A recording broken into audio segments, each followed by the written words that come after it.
I'm live now, bitches. Hey, I'm live now. Y'all hear me? I don't know. Here we go. Let me see if I got my settings correct. Audio, microphone, toner. Yes. All right, let me get my other people live. Eric, come join. Chris, you got to join. Try to. Yes. Ladies and gentlemen, boys and girls, children, put your email. Yeah, just sign in. You have to sign in. Put your name. Next, so password.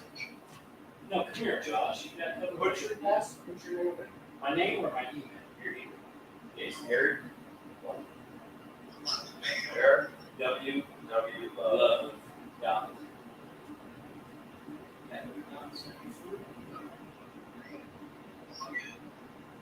What's your password?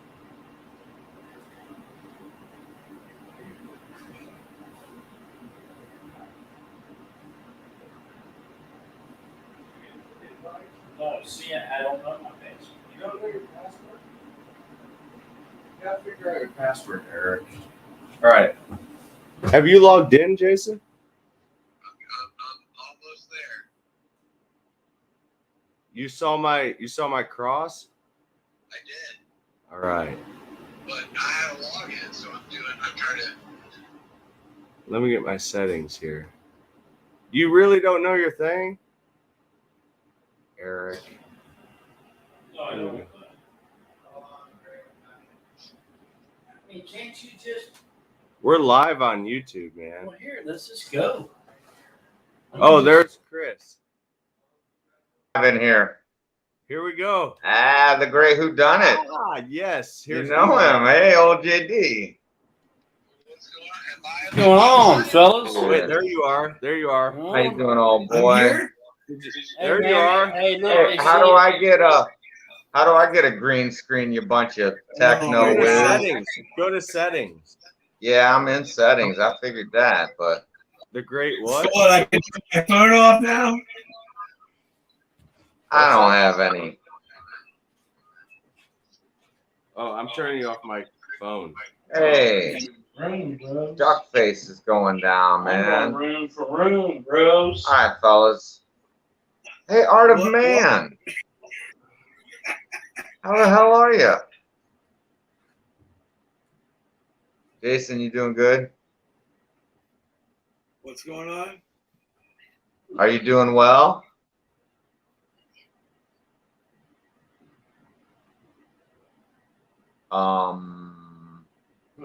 Hello? Are there connection No wonder issues? you guys got low ratings. JD, how do you get the damn green No- screen No wonder background? y'all got low ratings.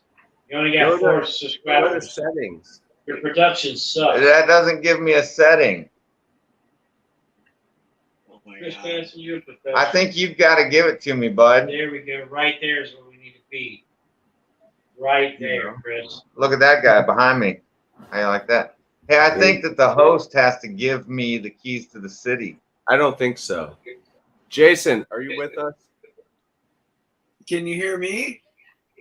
Yeah. Now I can. You're lagging. There he you are. is. There you are. Jason, good to meet you. I mean, love. Oh my God. You trying to give me a cool background or what, man? Oh God, here he comes.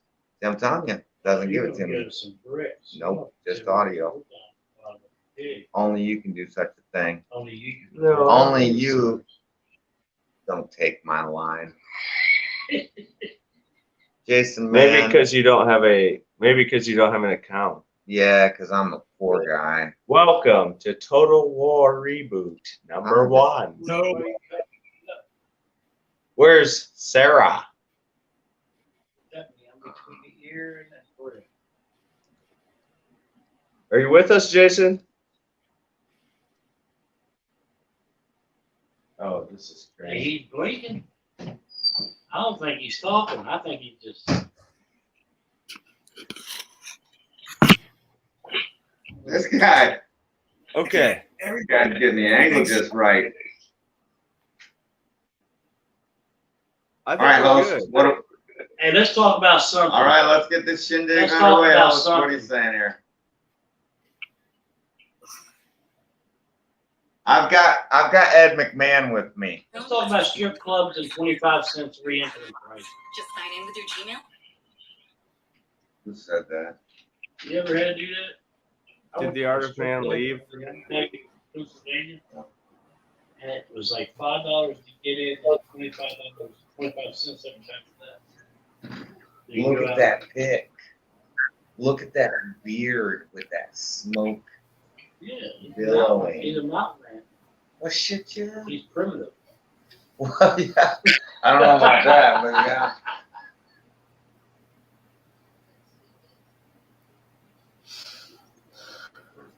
Oh, yeah. Really delightful for lunch. My latest recipe, something brand new that I have been having for the past few months. I enjoy it, and I will share the recipe with you. You use a can of, in this case, Kroger vegetable beef soup. Vegetable beef soup. And the last time I bought this was about $1.25. I have no idea how much. That's not bad. Now. Dude, he's got utensils behind him still in the wrapper. Today, But if you had hamburger, then it's a whole lot better. vegetable beef soup. This This guy guy has has shelves at grocers. So if I you like can find that. some He likes the cabinets mostly. Campbell's or whatever brand you like. And we're going to add potato and an onion. Whoa. Oh, Fried shit. potato soup. You guys getting crazy with the You're getting ingredients. it right now. We're fortunate to be About here. to. Look at the liver. Unveil We got liver. potato soup. Yeah, he's got liver spots. So let's get started. Where the Onions. liver? Yeah. I have potatoes here. Oh, in they're gonna liver and onions. Yum. Of the potato. He's gonna melt Also, that I've fat. sliced up about 1/8 of an onion in there, and I'm going to fry that on high How stupid that old heat. man Add is. just a tiny bit That old man's a dumbass. Basil. in there, and fry that. Is he spreading us out in the fucking wormhole? You gotta watch that host. He is. He's spreading us out into wormholes now. Is he spreading us out into fucking wormholes? Like 20 times by the time he's done. You ever see me without my hat on? 25 times?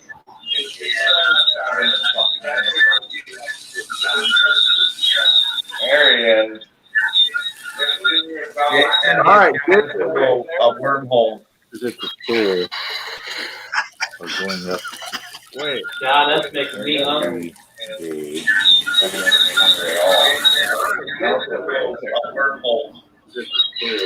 Did the wormhole happen? It started to, and then you disconnected it. Yeah, it What? happened. It's all wormhole. Okay. What the fuck all- is going on? All right. Are we It's a good? wormhole. I think we're good now. Where's the meat at? Are we good? He's gonna put meat in How that can you skillet. have any? How can you have any pudding if you don't eat your meat? Yeah, we're good. Oh, he's gonna put it. He's gonna put Jason, his are own. you meat. good? He's putting his Are you own with meat us? there. This is the worst thing that's ever happened to me. All right. So what's happening? You guys were doing trivia. Did you win? This is the worst thing that's ever happened to me. Where's Sarah? Did you share the link? He's gone, bud. I think he What? died. He's No, suicidal. Jason's here. I don't see nobody with. I mean, is he suicidal? Jason, where is your video here? What? Wow, man. Where's your Really? video? I got nothing. Turn on Jason. your video. Hey, Jason. He's holding this man's feet to the fire. Hey, this is the first time I met you, and you're dropping the fucking ball. Oh, that guy don't You're drop dropping. the ball. He's dropping. I don't see him. That guy said this is the worst day of his life. Shit, man. Every time I see you, Josh, I think of Mario Brothers, and I really don't know why. What's happened to Okay, that you got guy? a problem. What's wrong with that guy? He's fading in Jason. and out of existence. He's Jason, like Back to the Future. a man can only serve one pit master. Hey, where you from, Jason? Are we there? Am I here? Yes. Yeah, where you from? Introduce All right, yourself. now I'm working. It's working. You got a video? He don't know what he's doing. Yeah, I'm Yo, watching I this. like it. I've seen this old guy cook taters, man. I've Hey, seen him Jason, cook you're taters. fired. You're fired, bud. Oh, wait, there's some other guy. What about There's the guy another that was in guy. the park? What about the woman smashing watermelons with her thighs? I've seen a lot of Total War episodes, fellas. Like, I'm a bit of a connoisseur of That's a Total shame. War. Don't watch this. Oh, I watch your guys' stuff. What's Just to fucking... JD, what's this old man? What's his name? Oh, his name is Feature Man. He's the reviewer Beater. guy or whatever. He looks like- Beater man. Put this Ivan Puppet. mixture over a couple of slices of toast. That'd be good. I'm gonna put some oyster crackers in here. It came from Ashley Smith. Thank you, Ashley. That's Devaney the This guy, Time man. Traveler. A little bit more oyster crackers. Fuck this guy. Devaney In when he the was stores. Get this video out of here. Let's get into the meat of it, man. Like what is Total War? Let's Total War, man. Like we don't need to watch some old man cooking hash. Yeah. You're right. Yeah, damn Exactly, man. What's We going on, man? What's the world's fucked? What are we talking about? What are we raging out against, man? Diesel is 5 motherfucking money points. Diesel's up around $6, man. What are we 6 gonna do? money Yeah. points. $100 a year. Yeah. Jason, are we getting to 550 unleaded by July 4th? Oh, we're gonna blow that out of the water, man. You think 4th of July weekend we will? Oh, without a doubt, man. I mean, the economy. Here's where we are as far as world. It used to be a one dominant currency. We're going to a triple world dominant currency. Eric, We're get the gonna fuck have- out of there. Who? Me? Eric. Okay. Eric. What's he doing? Is that He Eric just back hangs there? out. He's on a phone. He's Shut on the a business fuck up. call. Yeah, he's taking a pizza. It's a large cheese. I thought I had an Ed You want a McMahon. large cheese? You want a Dude, large I had- cheese with? He's ordering you a pizza pie right now, Jason. That's why he asked where you were. And next time you make No, I mean we're totally fucked, man. Well, call me. Total War. What is Total War, man? We're coming down to the new. I'm gonna have It's the new world currency is not going to be a U.S. dollar. It's going to be 3 currencies, right? Okay, so is it going to be the yen, the dollar, and a crypto of some sort? You know, $20. Exactly. It's going to be the yen, the dollar, and a crypto of some sort. Okay, I get you. See, my head's up my own ass, brother, so I'm not paying attention, but I used to know this stuff.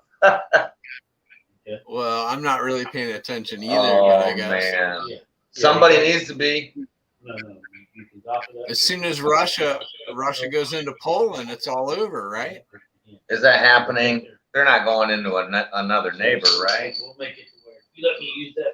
They're going to hit JD. What do you think? Russia's going into Poland around September? No. I hope so. Hope so. Yeah. I mean, that's what Total War is for this kid, you know? That's what Total War is. That's what he's looking for. So what? You So asked- where do you guys? This is Total War, but you're in 2 different rooms. Yeah. Yeah. If Eric would shut the fuck up, Eric just ordering a pizza, but they don't speak English because this country's going to shit turds. Is he ordering a pizza Well, for I real? mean, you're in fucking foul mouth. What He's is talking that? to You guys some- in foul mouth. He's talking to some foreigner. Tell him to order a Great. pizza and shut the Who are fuck you? up. You're the great whodunit. Great whodunit, man. I haven't seen you in probably what, like 10 years? years? Yeah, probably. I was gonna say like 12. yeah, 12. Maybe That'd be a 15. good guess. Man, maybe 15, but 12's a nice even number. I like talking to you the other day, man. I sent you some art. You like that? Yeah, man. I've been very into this whole thing. I feel old because I don't understand what's going on with it. Is it NFTs or NTFs? NFT, yeah. Right. Yeah, the NFTs. So my buddy Lindstrom is a programmer out in San Francisco, and I mean, I tried asking him a long while back about these, and he's like, I don't know, man. It's gonna make a bunch of money for a bunch of people, but I can't really tell you why. And I'm like, okay. So anyway, it's really cool that you're doing all that. Well, I tell you, like right now, man, like if I was looking to get into NFTs, music NFTs, that's where it's at. I just don't understand the concept, though, man. You know. It's So- just record a song, Yeah. Produce it yourself. Right. and It's all about, I guess, what would you want to say?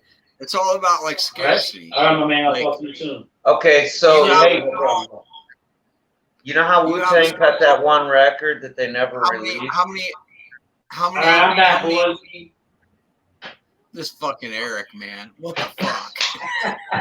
Yeah. No, you Hey, go in the look. other fucking room, Look, hey, check man. it out, Jason. man, Check it out. we're already on NFTs. Hey, you're in charge of this whole shenanigans, but you're not even live, bro. PBRs and NFTs. So what you want to do is like you want to control how many.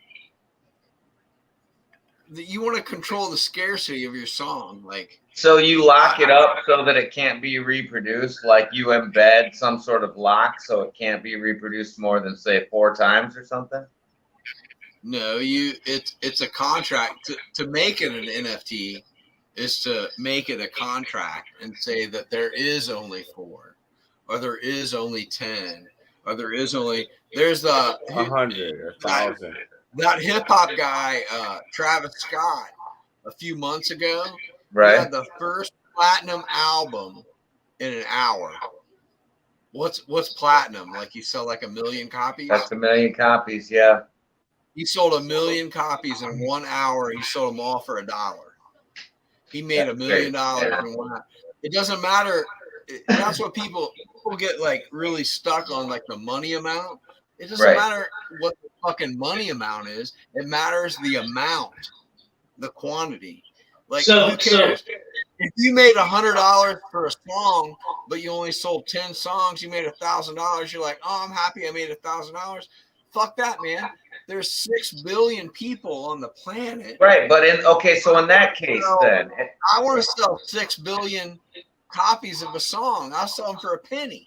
right. But let's say that I sold I sold a song and it was the only one of 100 or whatever, right?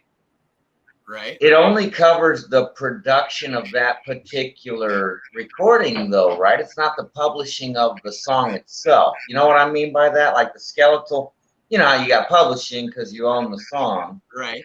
and then you got a production credit because somebody produced it in a studio. That recording. Right. That would apply in music where you could do a variant recording with a different arrangement. That would actually probably be a cool way to do NFTs. Just like, hey, this is the banjo version. This is the punk version. This is the, same song. Right. Huh. But you have the ability. You're as the artist, you're in control. That's the thing. You're in Right. control Right. of all that. You decide how many variants are there of the banjo version. How many variants are there of the guitar version? How many variants? There's a lot of guys in as far as music NFTs go, they break it down into the tracks. I'll Right. sell you the vocal track. I'll sell you the bass track.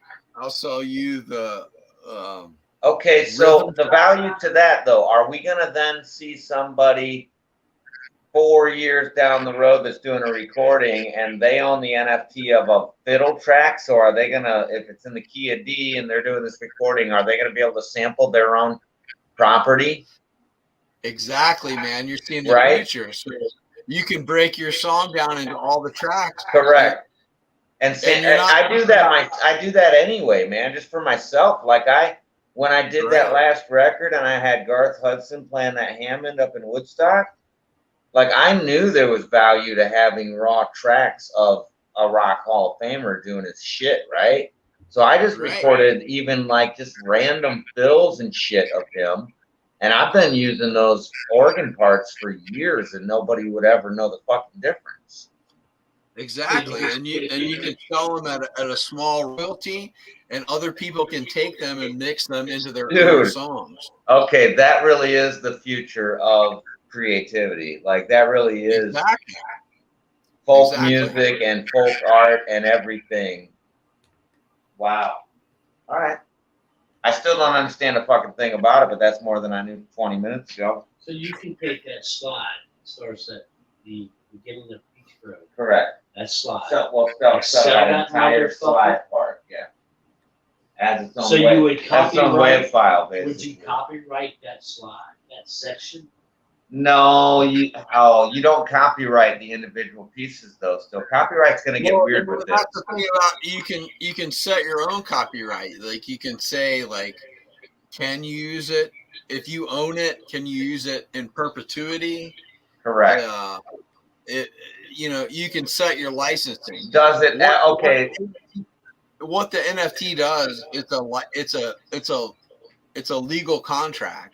It's not a lifelong license, though, necessarily. If I said, hey, man, in 20 years, I want my kids to get that back as part of their catalog, then we're adding new medium to our own catalogs then, right? Like your catalog used to be on Canvas or have somebody you can get a developer to write that into your contract. To write a reversion clause into your fucking contract. Yeah, that's like something I've never heard anybody doing. I wouldn't want to do that either. I'm just asking because that's old business model, and I'm trying to wrap my head around it. Right, exactly. That's an old business model. It's a new business. It's open source. It's decentralized. Right. It's a lot more like Wiki Commons kind of shit. Yeah. But how do you set that section? That section. So, for instance, man, like. Up until like last year, I would sell artwork and I would never get royalties based on resale. Right. But now every time since last year, every time I make everything that I make that sells on secondary, on third, I've got a lot of art pieces that have sold 4 times now. I get percentages every time they sell. I got you. Man, okay. That's very interesting. So it's the same thing with music, like Spotify will give you what, like 1%? Man, I get fractions of pennies from Spotify. A little Pandora pays better. Right. Apple pays shit, man. When people like you'd have to stream one of my songs 10,000 times before I made like 4 cents. Exactly. And that's fucking crazy. They devalued Eric's surprised, but I mean, for real, as an outsider, he would be surprised that they devalued art to that degree. So you get got on the JD, quit it. This is also distracting. I can't even. You still gonna play it. Just play it. Download. So when you go play it on Spotify. But is that everywhere? How much money do you get off of YouTube? It's about the same as Spotify. Because you got a whole entire record on YouTube. Throw your 2 cents in. Don't just like flip back and forth. Oh God, did he put us in a wormhole? I'm trying to make it insane. We're not being insane. Sorry, we're not living up to Total War. We're talking about serious shit. I know. So but now when you sell that, nobody's watching but us. and all you're doing is distracting me and making me want to quit. So look, so if he I want to sells, quit everything right now. I want to quit. Right. Yeah, exactly. if he sells just a section of this track, let's say the track Peach Grove with the sliders, The slide guitar. So you could sell that isolate section. just not the section, the entire song, but only that guitar part. It's up to you. Yeah, I mean, it's up to Okay. you. Okay. Now can you sell the uke part too, Yeah, and the drum part, yeah, and the bass part? yeah. But it would get tricky with that because that's his property.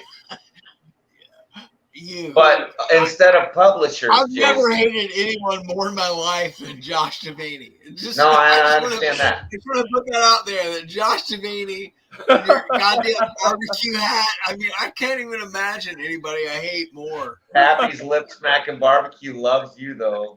It's lip smacking fucking barbecue. He loves you though.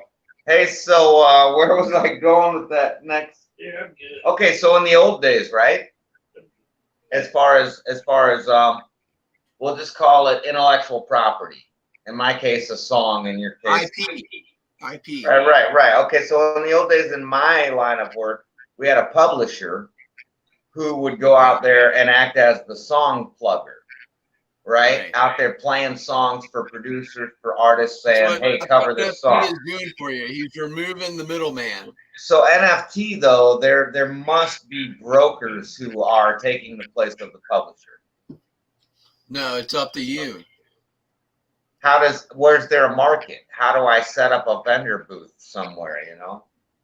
You need to first you find a marketplace. There's multiple marketplaces. So that's what I'm seeing as the broker then right there, bud. Even if they don't take like a big cut. No, they're gonna take 2%. They give you the avenue. They give you the real estate with which to sell. Right, but they're not gonna advertise for you. They're not gonna Correct, market for you. But if somebody goes in and they're searching, can I go in there and say I want a female vocal ballad out of the key of D at 112 beats per minute? No. It's not. It doesn't work like that.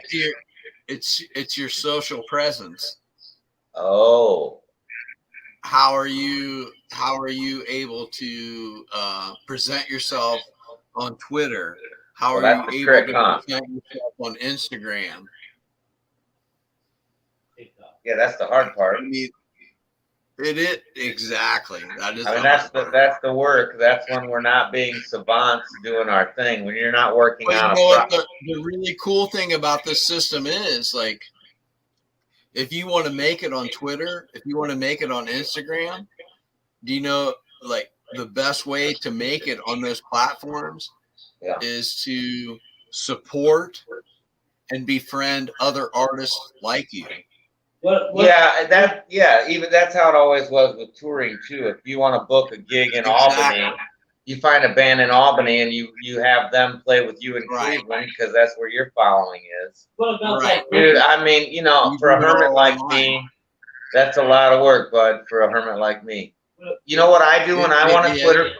When I want a real presence on Twitter, though, Jason, seriously, you know what I like to do?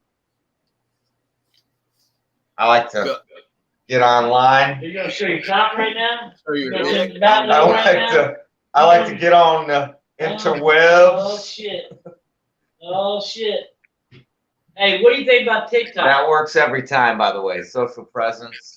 What about TikTok? What about? Well, I mean, what about it? I mean, hey, listen, man, that's a platform. That's a platform. Hey, man, you ought to take the guest seat right here. Look, that's a platform. Take the guest seat for a minute. The TikTok is a platform. I'll be your Ed McMahon. In 2022. That is correct, sir. I mean, look, we had Twitter, and that's been going on just almost as long as Facebook. Right? Yes, sir. So that's almost dying out. These cats, man, you get real time on TikTok. That is correct. Listen, JD, I want to hear from the pizza man. Tell me about pizza. How would you sell a pizza? Yeah. You know what I would do? You know what I would do? Hey, you know what I would do? 2023. Hey, look. 2023. Hey, here's what. Hey, look. How you selling a pie in 2023? You know how you sell pie? How you selling a pie in 2023? You know how you sell pie? How You you get out sell there it? and you put feet to the road. And here's what you do. Like the poverty-stricken community, you take care of the poverty-stricken community, right? So you go out there, you sell them pies for $8. Yeah. But the rich folks who come to your restaurant and dine in, you upsell everything. Everything. Like I got these motherfuckers here who is giving out free lessons, right? Them two motherfuckers up in that left-hand corner, they give shit away. Too much shit. We do give everything away. You can't take advantage of me. I'll give it to you. Hey, you got a professional singer-songwriter that these cats come up and says, hey, will you put music in my stuff? Hey, man, will you grow a mustache instantly? And I'm like, yeah. Yeah. That's $150. That's $150 on my butt. Pizza pie, man. You're talking to a these guy cats, that man, you get real time. I made $150,000 last year. So, JD, don't tell me about. Tell me Hey, about. I made. How would you sell? I made pizza? one. Yeah. I made what I would do. You know what I would do? Hey, you know what I would do? 2023. Hey, look. 2020. Hey, we're at a marketing. JD's going down. Mix it up. Mix it up, barbecue man. You know how you sell pie? What's going on?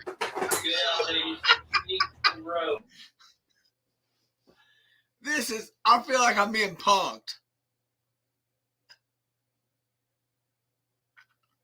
Oh my God! Did you mute me? Jason, are you there? Yeah, I thought you muted me for a minute. I know. I had to figure some shit out. Hey, this thing? I had to figure. This shit's going crazy. Hold on. All right. You found it. You had it. Hold on. We got it all. Got Wait, it? hold on. I'm leaving the studio now. Hey, This where is is this realist from? Because he Hey, I ain't just want talking you to. right. I just want you to know. Look, everybody, be quiet. I want you to know that on July 4th, I'm going to be on a podcast that has like 100,000 followers, and I'm fucking with you tonight in foul mouth. Thank you. We appreciate that. Look, man. Hey, listen. My daughter's 6 years old and she's got 100,000 followers on TikTok. All right. Hey, look. There ain't no clout. Look. What are you gonna do for my boy? I don't think it's safe for her What ain't?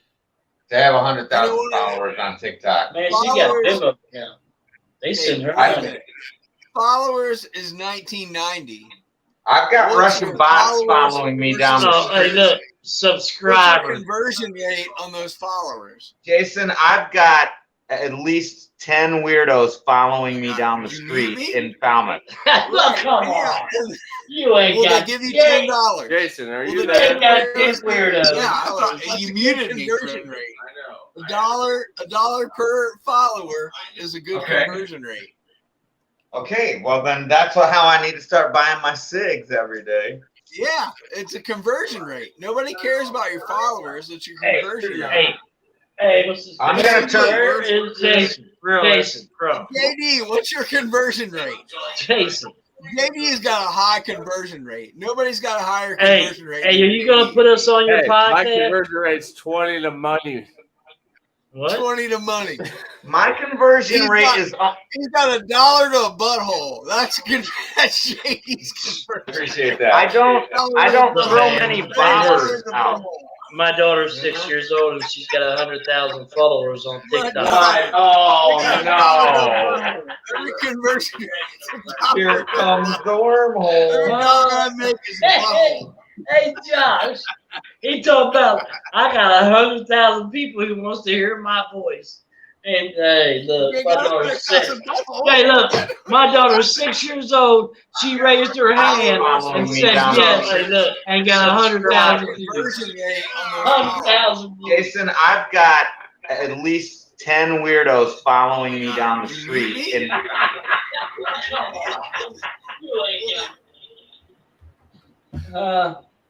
This Have you- guy. Have you JD, guys, where'd you meet him at? have You you need to guys start lost your scanning shit? your shit. You Have need you to start guys- scanning your shit.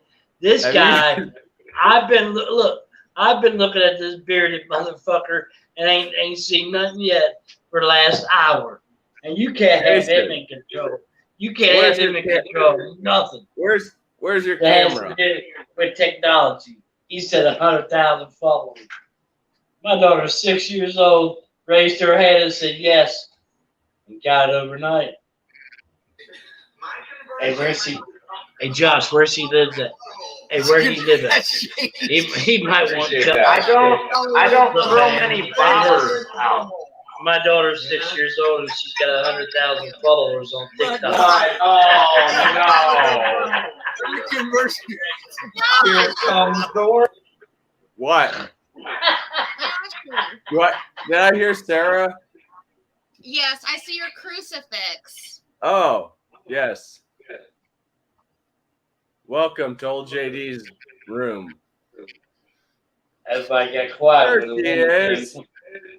Sarah, how are you? About time. About time I seen somebody. Tell us something good. I don't know even what you're talking about. It's We're not talking about anything. The shit has hit the fan directly. You know what I'm saying? I hear you. I know about it. What's happening? When are you coming up? Well, it's down, isn't it? What? Coming down to Falmouth? Come down to up here. I want to come. All Have you ever been to Falmouth?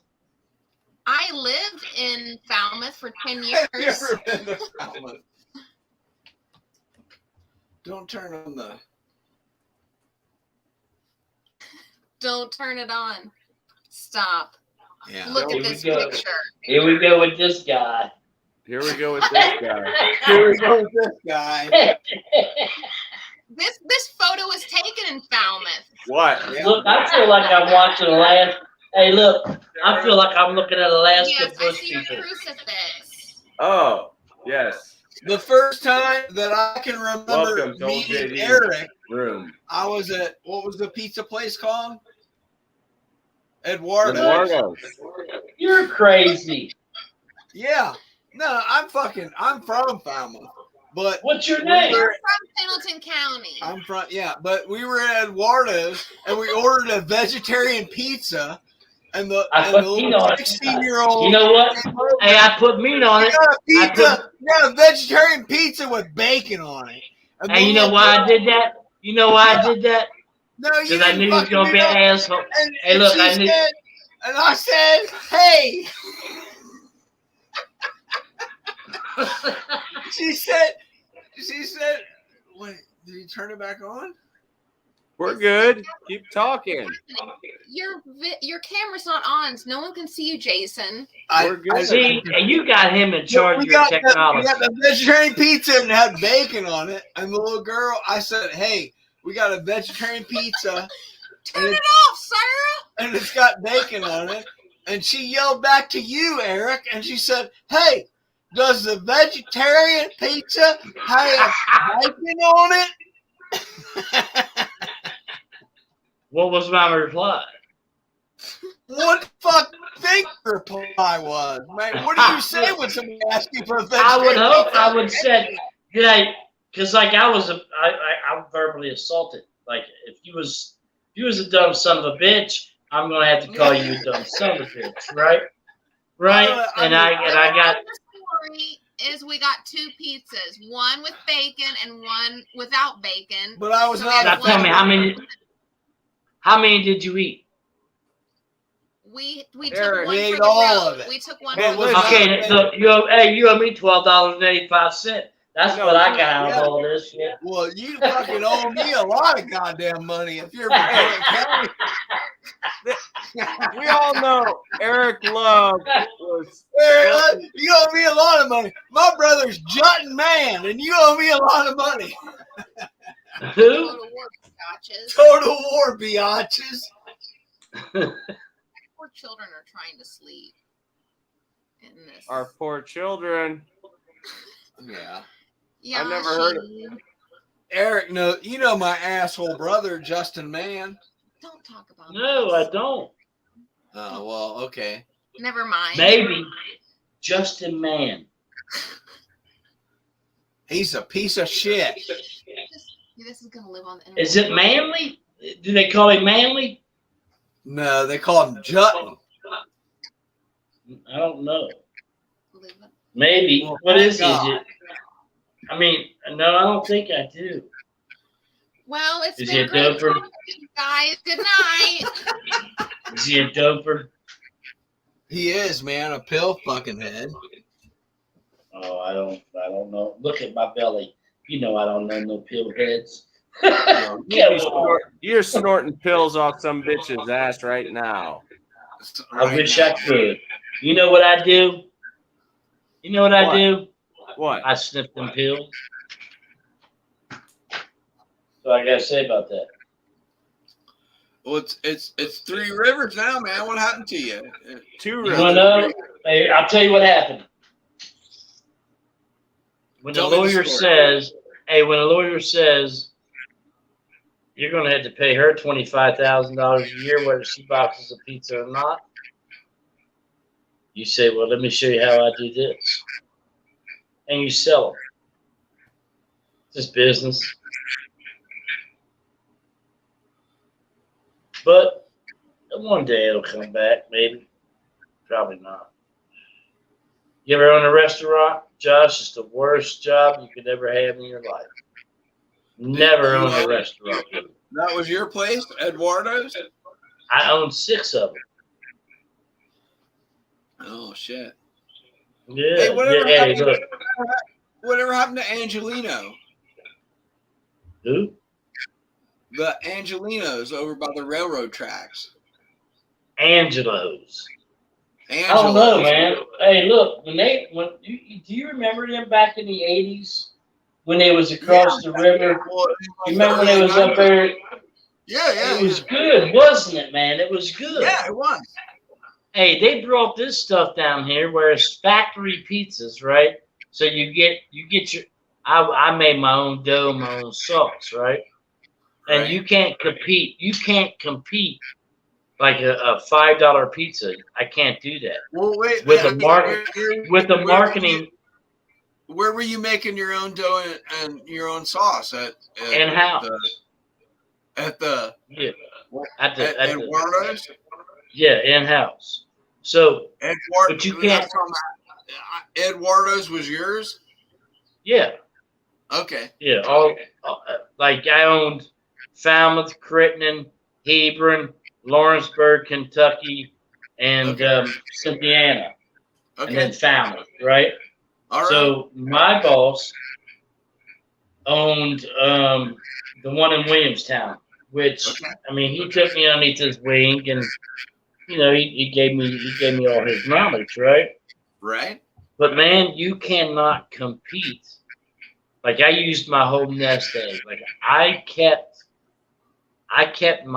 lost my home, kept my business because that was only my ways of getting back to my community, right? Okay. Yeah. So I donated $56,000 to Falmouth, Kentucky. That's what's on the books. That's not saying, hey man, my buddy's he's dying. Can you help us out? Yeah, man. Here's $500 out of the drawer. Shit like that, right? I believe. I remember when Eduardo's was going. You were a great manager, man. Yeah, exactly. You hit it right on the nail. Yeah, I was an awesome manager. Yeah. But man, I was a shitty owner. Shitty. Yeah. Shitty. Because listen, so when you got access to money, what happened that made you sell out? Like you just what go. was that? I mean, I don't know, man. It's just when a lot of thieves. Listen, in business, here's how it works. Right. When the employee runs off the owner, Yeah. you're fucking done. Right. You're I done. gotcha. When the owner don't want to come in to establish it because it's so fucked up, and you're still having to keep the doors open, and you still got to pay that general manager who you Right. know is robbing you fucking blind, but you're at the end of the rope to where I don't give no fucks. Well, So the bills keep coming. did you get a good deal when you sold out to No, through not at all, man. I sold out for what I owed. So I Oh, paid yeah. off. I mean, you figure just Falmouth location was $600,000. Right. I had 6 of them. Right. One, when you open up the door, you already owe $5,000. Right. So every first of the month you open up that door, you owe $5,000, What whether was or your not best you make the location? cut. I grossed in 2014 $1.3 million out of a poverty-stricken community. But What was the best location of all? You had 6. Falmouth. But Falmouth here's what was- has happened. Well, here's what happened. Prior to me buying it, the Yeah. previous owner was taking all of my money to keep open Cynthiana and Crittenden, just What was so there? people would have What was there? I don't remember what was there before it was Eduardo's a hometown. hometown. Right. Yep, hometown. Was there more than one hometown? Oh man, that's what happened. That's where it all started. Yeah. The sauce and the dough sucked from the hometown. So, Yeah. So my boss was like, "Hey, listen, man, my sauce is so much better." And they was like, "Well, if you're going to use the sauce, you're going to change the name. Now, changing the name takes away your buying power. So, What like, was if you the- got 6 locations, your cheese What cost was is like stock; it would always go up and What go was down. the trick? Everything. What was the trick to the sauce? It's just the spices that you add to it.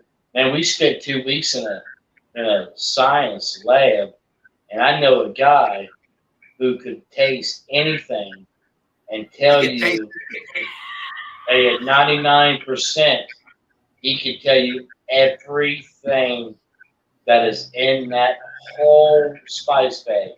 So you have like 47 spices in one big spice bag that you copyright. It's your specific stuff.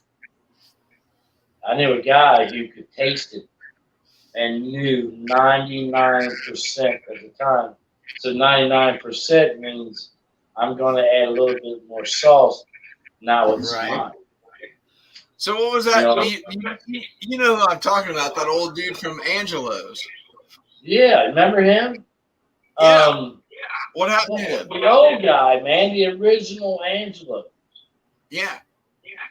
When it used to be out across the river, and then it moved up there to like the corner of Rigg Street, and By then the the river. flood came. Yeah, then the flood came, and then he moved into like a little house. He moved into like a little house over by the old dollar store, right? The Mexican restaurant. That was good. When I was a kid, man, we'd go up there by the railroad tracks because they had video games. Yeah, they had a couple video games. Right, exactly. Yeah. Pinball, that's the first place I played old Mario Brothers. Was over there. Well, I graduated in '94. When did you graduate? 93. Why don't I know you? Yeah, exactly. I don't really remember you from school. You probably know my buddy Skip. Taylor? I know Skip Taylor. That's my best friend. Yeah. Yeah.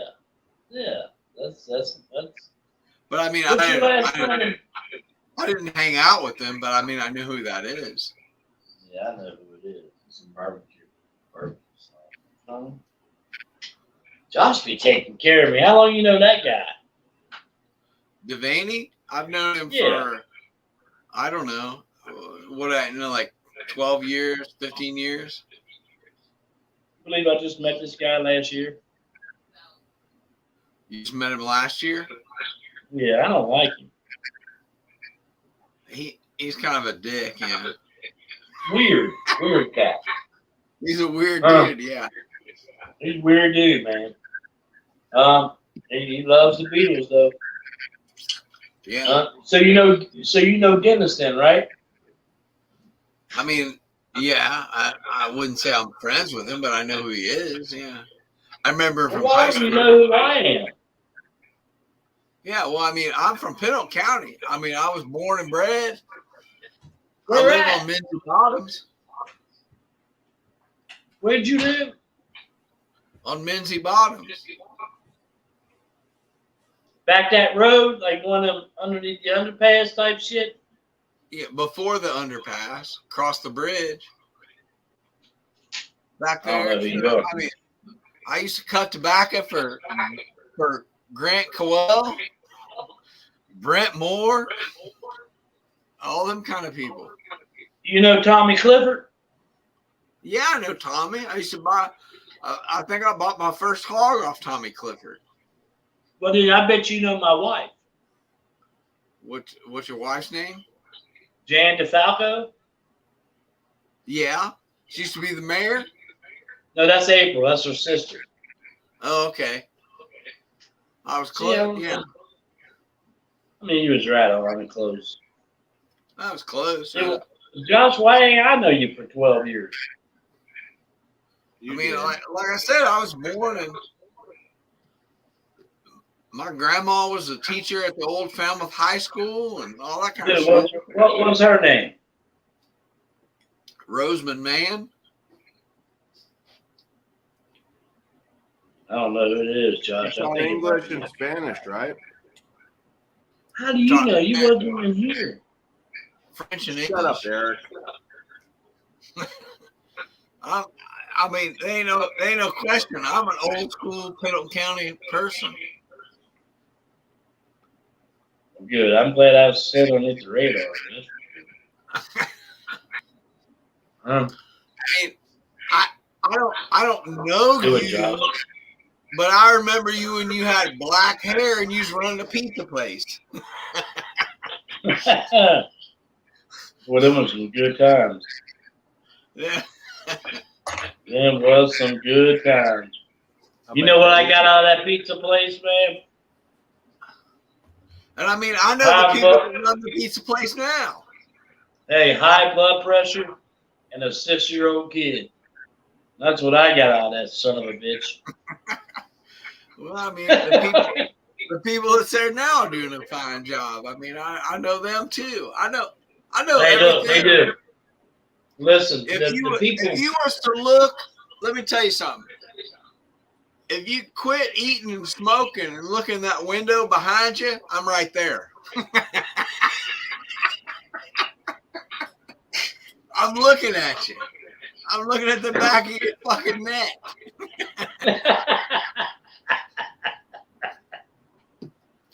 I pissed in the gutter. Hey, look. I don't know how you knew Josh, but he's been a good guy. Where's the shit? Is this? Did they need you pulled me into this to watch you all eat food? Yeah. We're starving, man. Total War. BBQ. Appies. Is that your daddy's?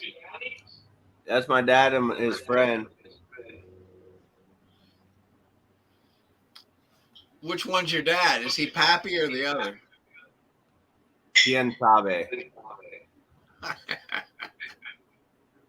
Hey, Josh, What? you make the best barbecue in Falmouth, bro. Best barbecue in Alright. Falmouth. I don't know how to share stuff with you, man. I've been working with this AI lately, and it's insane. How do you share stuff? I don't know. Send it to ZZZ Total War.zzz. Oh my God. ZZZ. God, Total War. I'll just go to bed. Oh. I got Well, anyway, Yeah. Eric This has has been problems. Eric has problems. No, I don't have. That was some good shit. What? That whatever you just fed me. Did you eat it all? Do Well, absolutely. you want See, more? y'all lagging. No, you're lagging, right? So, like, I ate it a long time ago. Y'all just now seeing it. Oh, shit. Oh, shit. Ah, This Jason. guy. This guy. I think I know who he is. You think you know who that guy is? I think I do. Do you have the Total War livecast going? Are you asking me? Yeah, because there's an echo. Oh, I probably. Is the echo on me? Maybe. Yeah, I don't know. I don't remember how to use all these settings. Audio, speaker. Did he say Chris Rollins? Did that do it? I don't know. Is it working? No echo? Still an echo. I don't know. Could be me. It could be Might be. you. Hey, look, man. Look. Josh, I washed my hat today. Look Let at me that. see. Let's see your hairdo. Look, I washed my hat, right? And show us your hairdo. You worst it? I washed my hat, right? Show your hairdo. I look like a veteran right now. Show your hairdo. Show your hairdo. Never. Did I do Nope. it?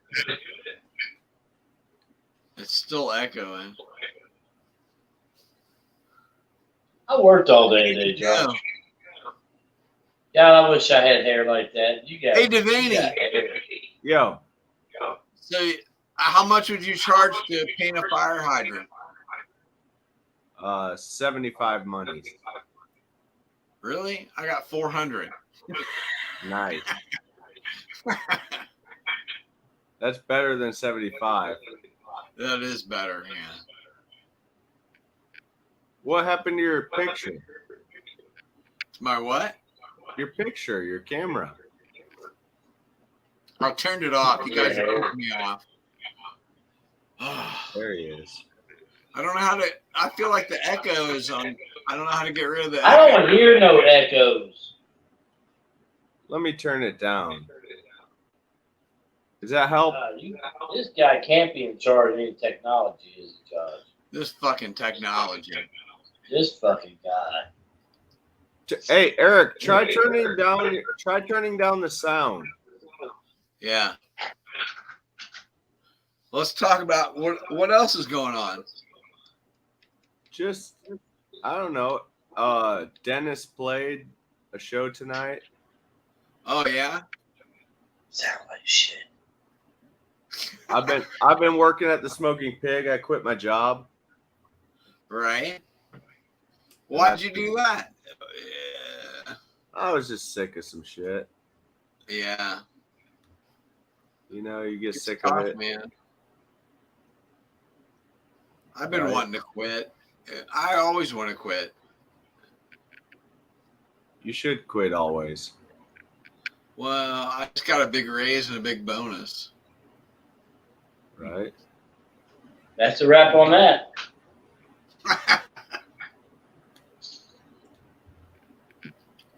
But, you know, I've been selling a lot of art, so. Right? How's that going? You working on more stuff? I am, man. Like, if I knew how to share stuff with you, I would. I just finished a lot of stuff today, and I made an animation. Eric's got to go take a shit. Yeah. He looks like he always has to take a shit. I'm so pissed off at the world right now. Fucking hate the world. Oh my God. You're making me dizzy, man. Am I? Yeah. Oh my What God. have you guys been doing? Did you guys go to some show or something and some shit? Some concerts? Last Friday we went and saw Tom Segura. That was really cool. Saw what? The comedian Tom Segura. Oh yeah. It was really cool, but it wasn't cool too because, I mean, when's the last time you've been in a theater packed in with a bunch of people? You know what I mean? Been a minute. Oh my God, I can't tell what I'm doing. You're I don't not know doing what I- any. You're not doing anything. I'm doing anything. I'm not doing anything. Not doing anything. Right. It's just the videos going crazy. So yeah, I mean that was pretty cool. I mean, that's the first. All these years of my life, I've never seen a real comedian. You know, Right. that was the first time. So that was pretty cool. And he's a real comedian. I mean, whatever that means. Yeah. Yeah. He's Semi-famous. God. Honest to God. I prefer honest to God to real. What is that? An adverb? He's a funny guy. Yeah, but I mean, what do you call it? That it's an adverb, right? Which one? An adjective or an adverb? Well, an adverb describes a verb or an adjective. Okay. Well, he's an honest to God. Instead of real, I would say honest to God. Yeah, that So- would be an adjective, I would say. Yeah. Honest to God comedian. He's an honest to God comedian. But is he honest to God or is he honest to comedy? It's the same thing, right? God is comedy. God is comedy, right? Exactly. Exactly. What's the difference? Indifference? Is the difference indifference? If I were honest to comedy, I would probably Be honest to God? say something very funny. What would say something very funny? Something very funny.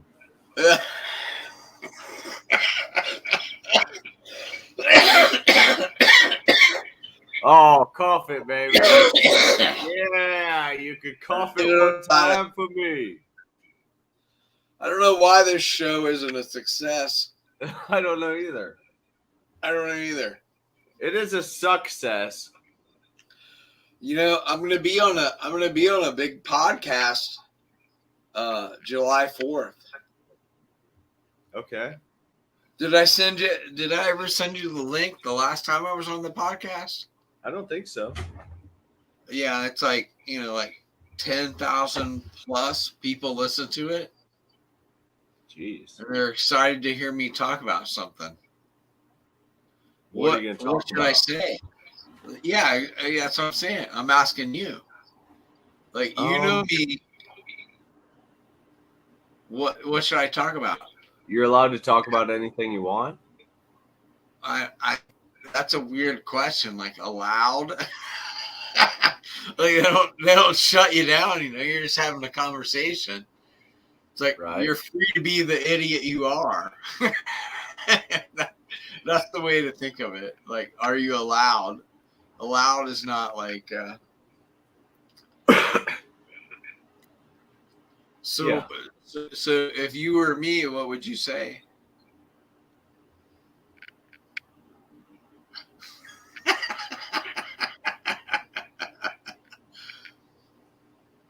With your dumb little hat and your glasses, you look a lot like what was that dude's name? Richard Spiegelman. Spiegelman. He wasn't he the artist for Hunter Thompson? Yeah. Yeah. Yeah. We were talking about Hunter Thompson. Spiegelman was the artist. And that was good art, man. Yeah, Spielman. Spielman, okay. Why do you say Sarah? I didn't. Oh, it doesn't say.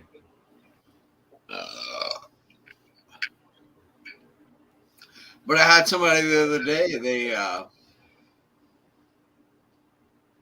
they commented on my work and they thought it was like Spielman's. And Weird. it's I not. don't think that. It's not. Right. It's not, but it's a good compliment. I guess so. Yeah, but it's not. It's not like Spielman's. No. I think the reason they were simple-minded and they thought that my work was like Spielman's because I use splatter. Oh. You know how Spielman, Yeah. he used a lot of like ink splatter. Yeah. And I do use some splatter, but you know, it's like I've had a hard time like articulating what I'm doing to people in the community. I'm just experimenting. Like if you use the software, there's X amount of brushes, right? Right. So I want to use every brush, and I want to exploit every brush that's available. Right. So splatter is one of them, but You've been using that? I mean I have, but I mean I've used every brush, like I said. Right. I don't know. Every digital brush. Yeah, every digital. That's the thing. I think they want you to be very articulate in all these different techniques and usages, and they want you to express it in a intelligent way that makes them feel like maybe they don't know what you're talking about. And that's hard to do. Like I can't live up to everybody's expectations. Maybe I just make good stuff, you know? Yeah. Well, you got to be, true to your form or whatnot. Yeah. I mean, so what do you play music? How do you deal with that situation? Expectations? What's the expectation? What is it? JD and the Juggernauts or the? Oh, the Dreadnoughts? Yeah, but yeah, but I'm taking a break from it actually for a moment. What's that mean? That you're taking a break? I'm just not booking any shows. Oh, okay. Just trying to.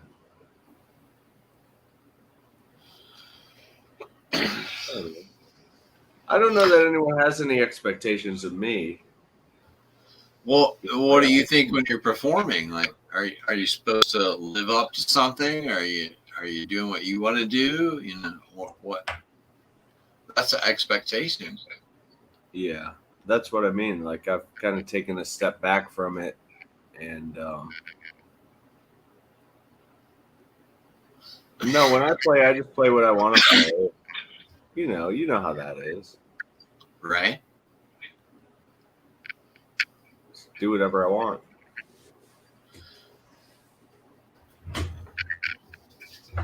How do how do you grow when you're just doing whatever you want? When what? how do you grow what you're doing? You do whatever you want. Oh, yeah. That's when you have to be like motivated to find something, right? Right. Find something you want to do. Do Where what do you want to do. Where do you find your motivation?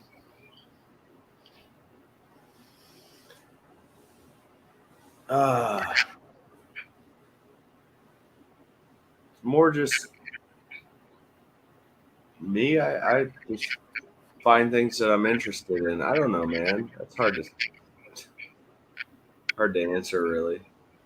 Yeah, well, I mean, that's why I'm asking. I'm trying to ask hard questions that are hard to answer. Only because I'm interested, like because I don't know how to answer those questions either. Right. It is hard. Like what are you doing? What are you doing as an artist? And that's the worst question. Like, don't ask me that question, right? Like, what am I doing as an artist? Yeah, I'm trying to absorb reality. Right. Right. Yeah. Absorb reality. Yeah. Yeah. And you say I'm trying to absorb reality because you don't want to be so conceited as to say I'm trying to interpret reality. Right. Because who could interpret anything? Especially now, right? Like everything, the world is so insane right now. How could you interpret anything? It's infinitely complicated for sure. Exactly. Yeah. I'm just trying to absorb it. I'm trying I to like absorb it, man. So here's the question I always come to. Am I the thinker of an idea or the witness to the idea that I've thought? Does that make sense? Yeah. What are you? Are you the thinker or the witness? Probably the witness and the interpreter. Right. Yeah, I understand that. Yeah, yeah. Ultimately interpreting what we see. And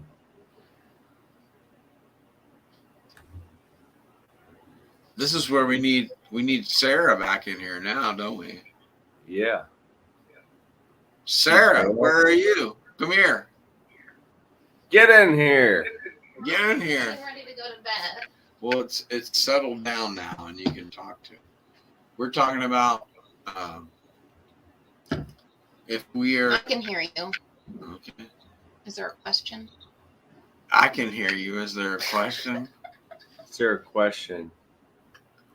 There's always that's all there is questions, right? Well, let's see what Josh has to say. I want to hear what Josh thinks. I was asking. Yeah. Let Josh ask the question. Didn't we think?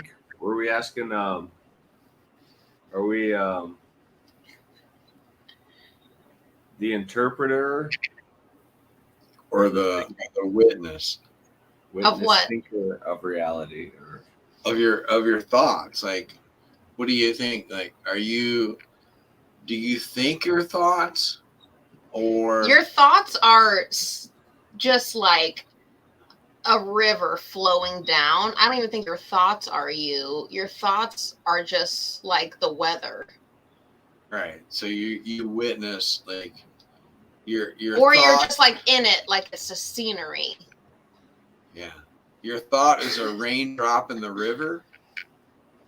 That doesn't make any sense to me.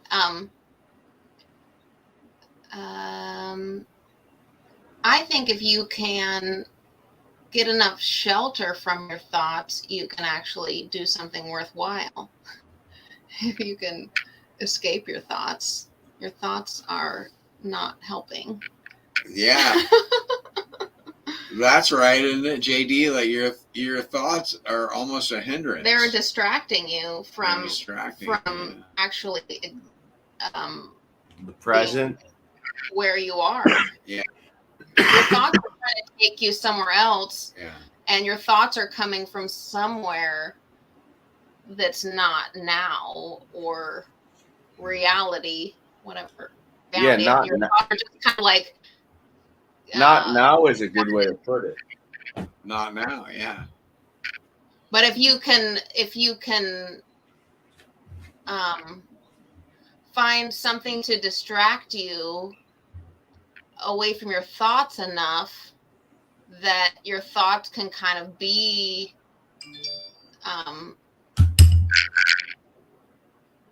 like more static, then maybe you could have a thought. Maybe then something could come out of you that's deeper than a thought, like your thoughts all in your brain, Yeah. kind of circling around in a circle, but there's something that can come out of a deeper place in you that's not a thought. But maybe if it can come out of your gut and come up into your body, it might reach your brain. Yeah. But I wouldn't call it a thought. It's just something else. It's something more physical. It's something more, I don't know. Like an emotion. Where's Castle? Castle's got a lot to say about this. I know. Where is He's probably on his headphones in the studio room. Uh-oh. I want to see a tour of the studio. Yeah. Up in the studio. Let me see if I can figure that out. Figure it out. All right, here we go. We're going straight to this one. That's where Eric was. That's where I used to pee. Just out the window? Yeah. In the gutter. Oh, in my studio. This is the grossest thing I've ever seen. Gross. You're not gross, Josh. You're gross. I am disgusting. How about this, Josh? Yeah. Jason said I was hateful, and everyone who's ever known me thinks I'm a hateful, terrible person. Do you think that's true? No, they don't. No. He couldn't name one person, but he says everyone, but also no one. So I'm just curious if you feel that way. I'll be in the studio. Do I feel like you're hateful? No. Wow, why does my ear hurt so bad? Oh, I'm dumb Castle, shit. tell us about it. Hi, everyone. Hi, Sarah. Hi, Chris. Christopher. When did they drag you into Total War? Oh, about 15 years ago. No, I mean just presently tonight. Yeah, I figured that. Yeah. I haven't got out of it very long. Well, they're just talking about creativity and music, so they had to drag me in, but I'm headed off to bed. But I would love to meet you. Yeah, same here. How far are y'all from us? About an hour? It's more like 40 minutes, 45. Okay. Well, I have this here lap steel. Ooh. That's worth a 40-minute drive to come play that. Uh-huh. That's fun. But the only slide that I have is this. Oh, shit. The only slide that I have is when Devaney slides across the floor and almost falls down, and then I have to use this microphone. That's You don't even have a bottle? One of those bottle poppers? It works the best. You need one of those glass bottle tops.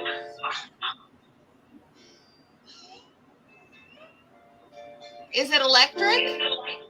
Yeah. It's electric. But I've got it running direct, which I know is a big no-no, but it's just a demo, so I don't need the amp tone.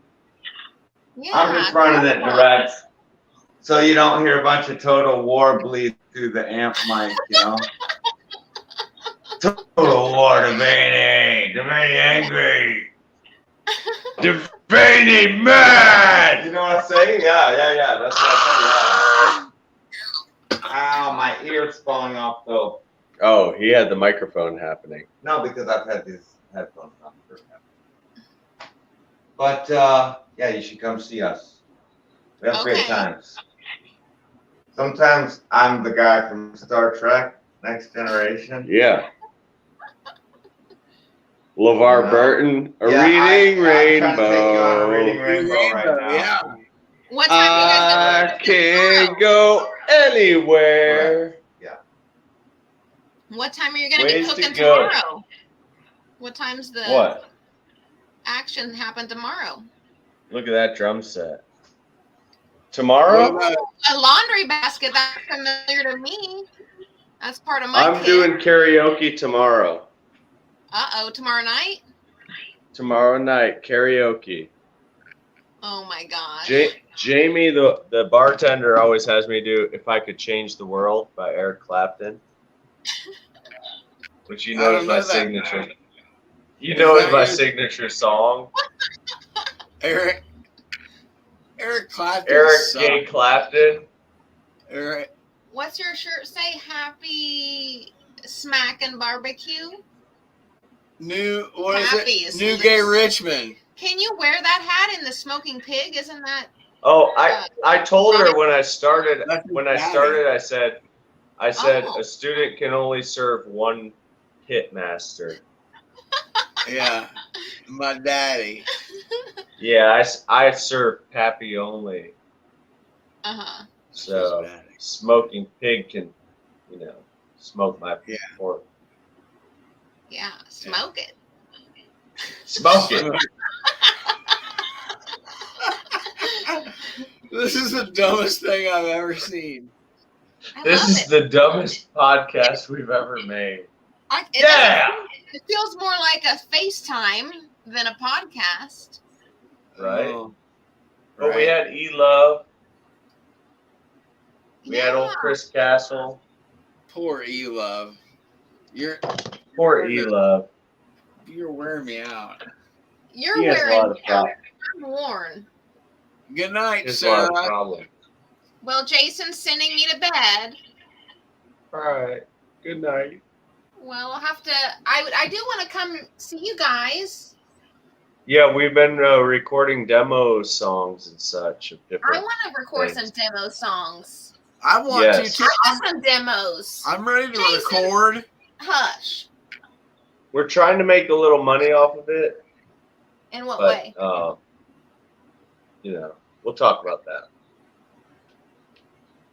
We want to make a compilation now. Uh-huh. Local musicians. Oh, the local compilation. Who else is going to be on it? The Dreadnoughts. Me, Dennis, Chris, another cat, some other guys, Sarah, you if you want. Yes, There's room for me. Yeah, that's what I was going to say. There's room for me. There's room for everybody. He plays a There's banjo room. at least once every 5 years. There's room at the foot of the cross for you. Quit telling. There's room for all at the foot of the cross. Yeah. Don't listen to her. I can do some shit. He knows. Biatches. No, the other side. You're on the wrong side. Yeah, there you got it. Now you got it. Yeah. But yeah. that's weird because on mine it's on the other side. Well, it's always like flipped. It's always mirror. That's bullshit. What I'm seeing is totally false. Just mirror. Yes, it's totally false. What you are is totally false. Right. Hold on. Let me see. All right, flip it. Mirror my camera. All right. Is this feel- better? No, because I feel like you're Yeah. looking right into my eyes, and it's freaking me out. Because I know you can't see me. I can. No, you can't, because I turned mine off. You're fucking Oh, wait. freaking out. Yours is on. Now it's off. Do you guys want to look outside Falmouth? Let me see. Yeah, show me Falmouth. Ooh. There's my Oh, van. That's Oh, fucking it's depressing. a good night for us of sleeping in the van night. My mom It was is. like, I saw Josh in his van. Yeah. Happened. I was like, Down. I was sweating my balls off by that time. Mm-hmm. How did you end up in the van? What? How did you end up in the van in the morning? Oh, well, I went to a barbecue contest for Pappy. And I put my mattress in the back of the van and stayed there in the back of my van at the contest. And when I got back to town, I got back kind of late and didn't feel like hauling up all my stuff, so I just stayed in my van on Shelby Street. Mm-hmm. And when I woke up in the morning sweating my balls off, I opened my door and had a cigarette, and Jason's mom drove by. I said, "Hey, baby." I said, "Hey, baby, you want to hop in this sweaty old heat, greenhouse effect heat box and get all nasty?" And she said, "What?" And I said, "Never mind." She said, "Wait, I remember you. You used to come on over here and eat my candies." Connie. And I said, "What?" And she said, "What?" Wait. And I said, "No." Connie the cunt. Connie the cunt. Oh my gosh. Don't say that. Connie the cunt and Becky the bitch. those are the names of the mules. Remember the mule you ran through the fence? Remember those were the I names do of the remember that. mules. That was Connie the cunt. And Becky the bitch. Connie the cunt. That's right. And they ran through the fence. Because you Connie fucking the cunt. freaked out in the middle of nowhere. It was like 3 a.m. in the morning, and you've been drunk for 12 hours, and all of a sudden you just like exploded into. I think about that all the time. And they took out the neighbor's fence. Yeah. It was never right after that. It was never right. It never will be right again. We, And that's the way it should be. we just Yeah, propped that's the right. post like nothing happened. Yeah. You all don't let JD, Talk to Connie the cunt and Becky the bitch. Those guys, how cool were they? On their wagon with their cooler and their mules? Yeah, and their car stereo.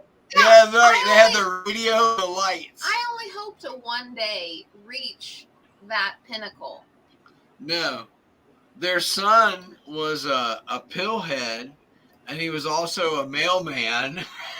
And instead of delivering the mail, he was going to a barn, and he was stashing all the mail and doing pills.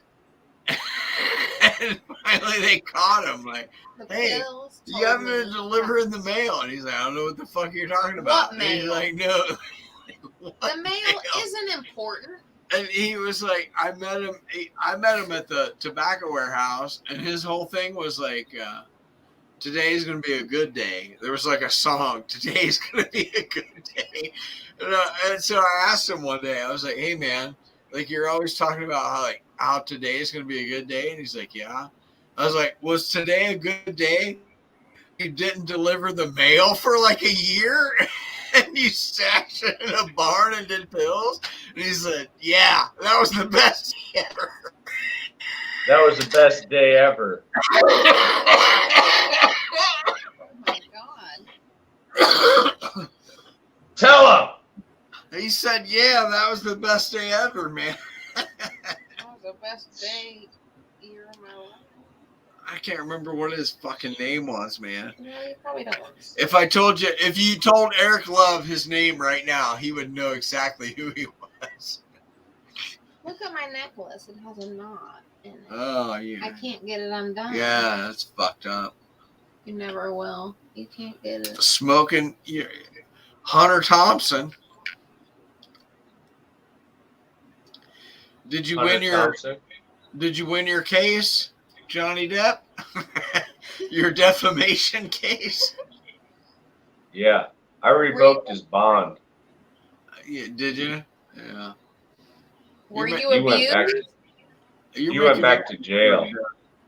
Where's my dope, Sarah? Let me smoke it. You don't have any because you just can't quit and then it's all gone. So you don't have Yeah. access. Sarah says I can't do drugs because I do them. Well, if you can go get your own, you can do whatever you want. You can't do drugs because you do them. You do too many drugs to do them. Yeah, And you never replace them. you do them. Like when you have drugs, you just do them. You keep Oh, doing them well- until they're gone. Yeah, what are they for? Well, go get some then. Figure out how to get your own. Figure it out. It's not hard. I already figured it out. I go to Falmouth and I hang out with Hunter Thompson. Figure that out. Yeah, I figured it Van out. Halen. There's going to be 10 days in July where I record an album. Yeah, What are we going to call it? The fuck we're you? gonna call it Fuck you. Paint and Cube Public You could call it the Volume Thank you, 1. public. Fuck you. Sounds good. Yeah. We're going to record it. Fuck you.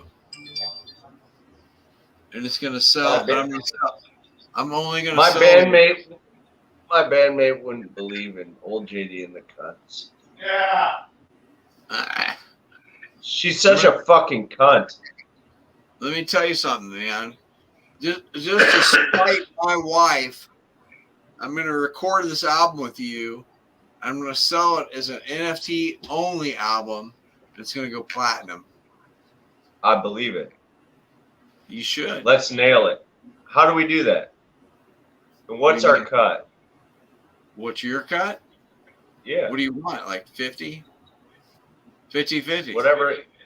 50-50, we can do that Yeah.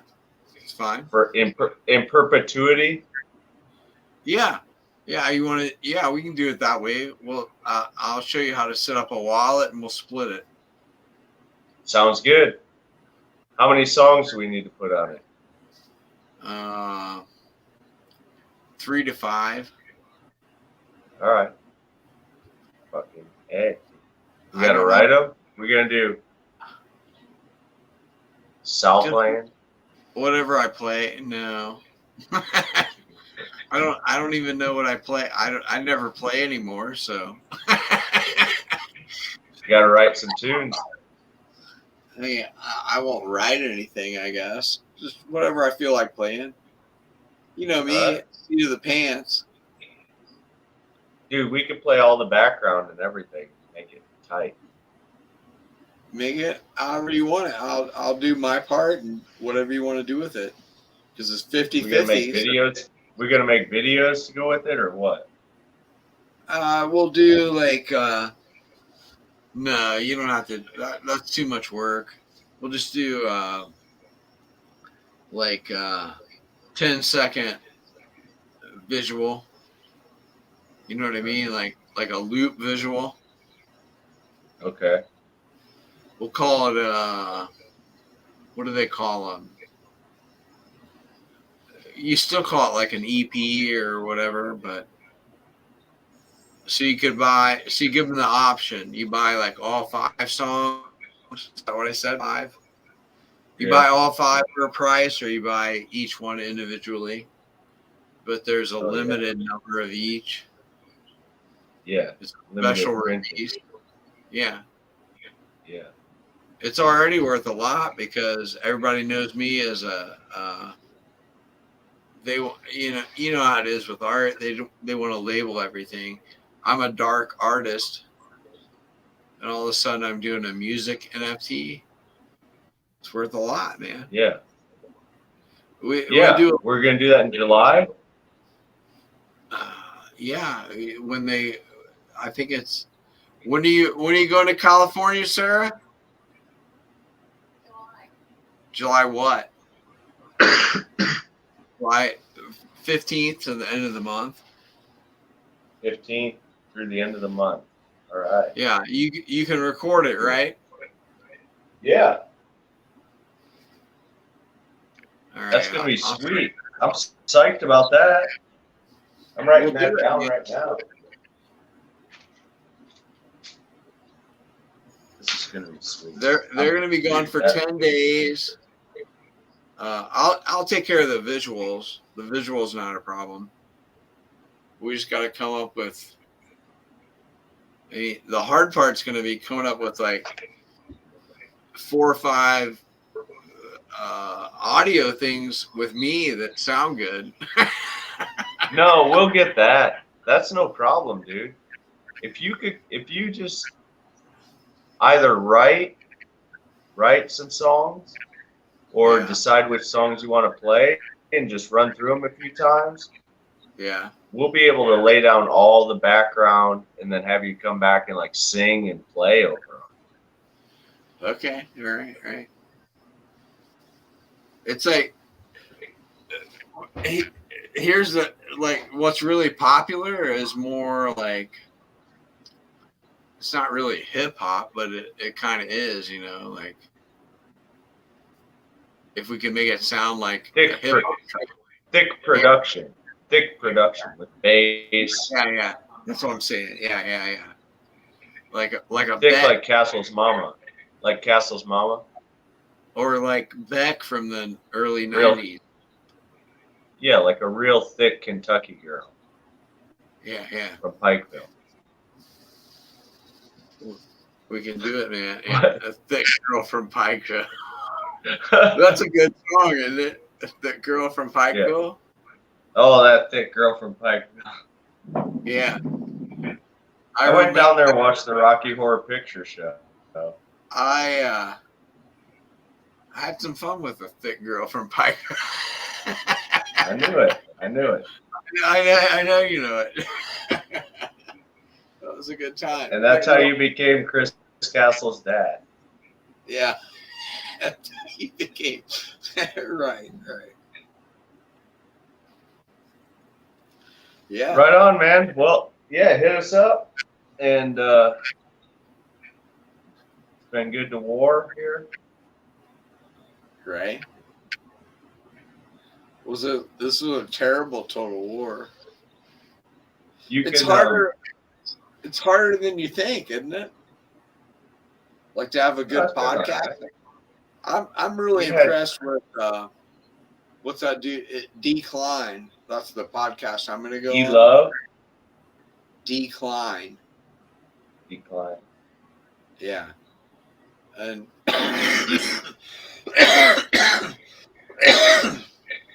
he does he does a good job, man. Like he's really good at keeping the conversation going. But you know, he's coming at me like, hey, you're this artist and this is what I know you do, and I'm going to ask you questions about it. But he interviews a lot of people. As far as I know, he's the biggest NFT podcast there is. But he does a good job, man, and I'm really impressed with I don't know, just what it takes to do that. Like you don't think it doesn't seem like that much, but when you listen to him, it really is. It's a lot. Like there's a lot that he does to keep the conversation going. When you're talking to him, it's a real fluid kind of thing. Yeah, I mean, it's a matter of listening and engaging with. We could definitely do Terry it. Gross too. I mean, that's like yeah. She does a great job. Yeah. Just listening and asking probing questions. Yeah. But just us like talking to each other right now is so much terrible. compared to that, you know.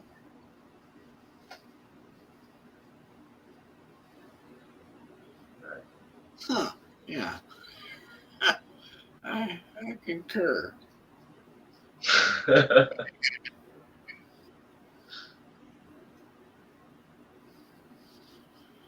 Yeah, but you were doing a good job earlier. Was I? I've been practicing a little lately because I'm getting ready for that. I would like to do like in July. I would like to do a music thing. I'll start practicing. Okay. I really That want to do sounds- the AI stuff is really awesome. I've been playing around with the AI. with audio for audio. No, well, there is. I don't know enough about it, but there's a guy named Crazer. Not that that means anything to you, but he makes AI videos, and the audio is AI as well. And he makes it's like metal, like Metallica, kind of early Metallica sounding metal, and it is all AI generated. Weird. It really is, man. Like it's really wild stuff. Like it's all like prompt driven. So it's up to you to think of like with me, I've maybe done like 6 or 7 pieces that I guess I would say I collaborated with the AI, and it's up to you to come up with the prompt. Yeah, With I've done it too. it's really difficult. Like think of a phrase that is good, like you know what I mean? Like think of a really descriptive phrase that'll give you an amazing image. And in a lot of ways, You gave them a linguist, like a language prompt. yeah, you give them a language prompt.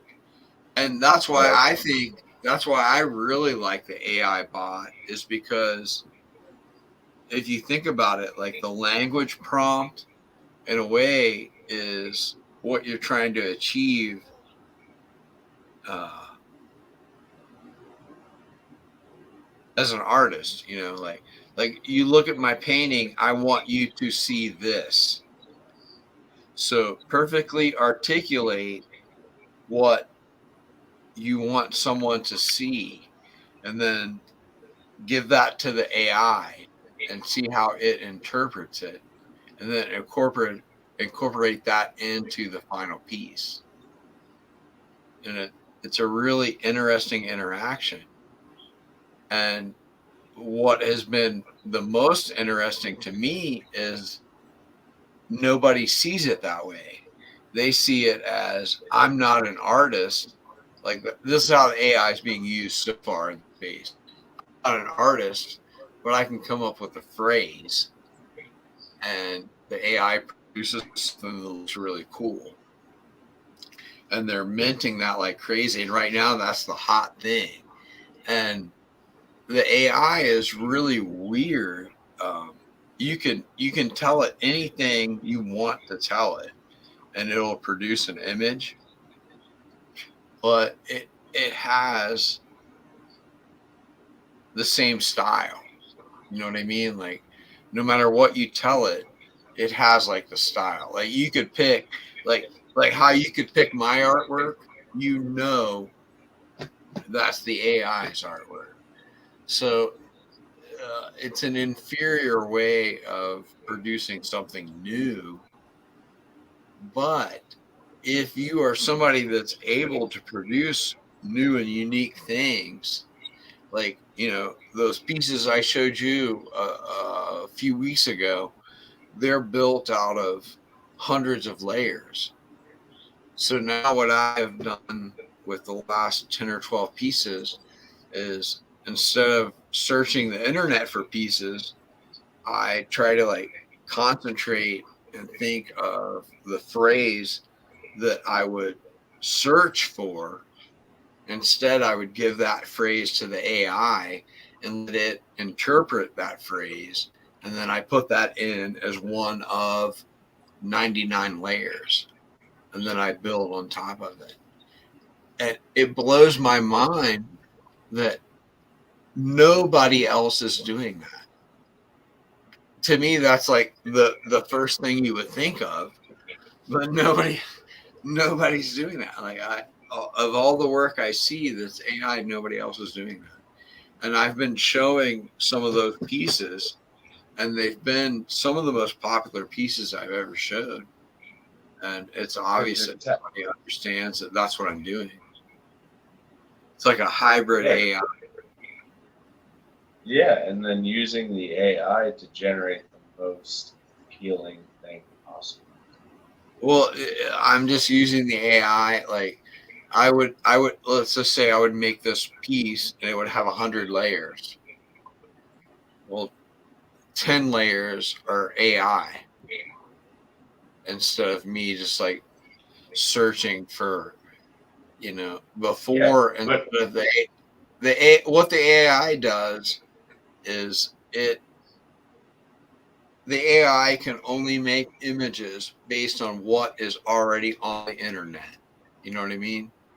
Like the AI is the AI because it knows every image that's on the internet. So what I'm doing when I pick a layer for one of my paintings is I'm trying to find a piece on the internet, and then instead of using the whole piece, I never use the whole piece. I use 1/100th, or I use like the far left corner, and I blend it in. And the AI does that already. It's like but what I'm saying is, do you think there's something about adding like even a layer, even if it's very how do you say transparent, that uses the AI? Do you think that gives some sort of like universality to the piece, like where people who see it, like they don't know why they're drawn to it, but there's absolutely, man, because that's the base layer. I mean, I think that's what my art is this collage technique, right? Yeah, I've developed this collage technique over 20 some years now, and it doesn't matter if I use an image I farmed from the internet or if I use the AI. It's the same thing to me. And yeah, each piece, I think each piece embodies an emotion, I guess we would say, based on the viewership. So, that's why I've always used the old newspaper clippings. Like if you have the newspaper clipping of from the moon landing, how many million people read that newspaper clipping, and what did they think when they read it? And then you use that in a painting, and you're building that. That's what my collage has always been.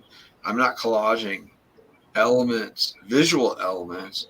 I'm collaging emotional elements, evocative elements. Yeah, right. Like, what do you like? You take this thing, but the AI adds that whole other layer that is drawing from all of the images that we have. Yeah, but what it is I think the best person to explain that is Jackson Pollock, because Jackson Pollock said that what he embraced was the mistake, and that's a very like poor linguistic way of describing what he did. It's the randomness. Like that's what I'm doing. That's what my collage is. I'm combining all these elements in a random, because the easiest thing to do is to think about what you're doing. You know what I mean? But what I'm saying is that the AI is almost like not random, right? Because it's actually drawing things that are relevant visually. Right. But You know what I'm it saying? is So, also the most random. it's very random, but but it's with logic, like Right. because they have infinite resources. So like, but through logic, they're drawing like this should go with, should do this. It's random with a direction. Yeah. Yeah, exactly. But it's crazy because it could like reach people on levels that we don't even understand. Like I know, man. Like I wish I know there's a way that I could be sending you all this stuff right now to look at while we're talking, but I'm not that schooled in it. we'll figure that out. You gotta send it to the email. But I'm actually on Chris's computer. Because I have like I paid. There was another guy in the space. Well, that Kevin Page, the guy from RoboCop and everything. He sent me a link, and then he gave me an invite to the Discord server. And it's like, oh, you just got to pay like $10. And it's like, what's $10? And I used up all the free image. I've made like 50 images, and I've only used a couple. Because it's so easy. It's so easy to make the images. You know, you don't have easy to make art. Like, you want to take something and then build upon it. But yeah, I'm gonna switch cameras. Hold on.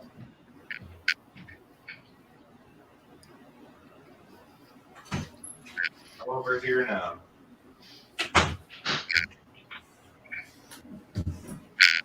Shit's crazy.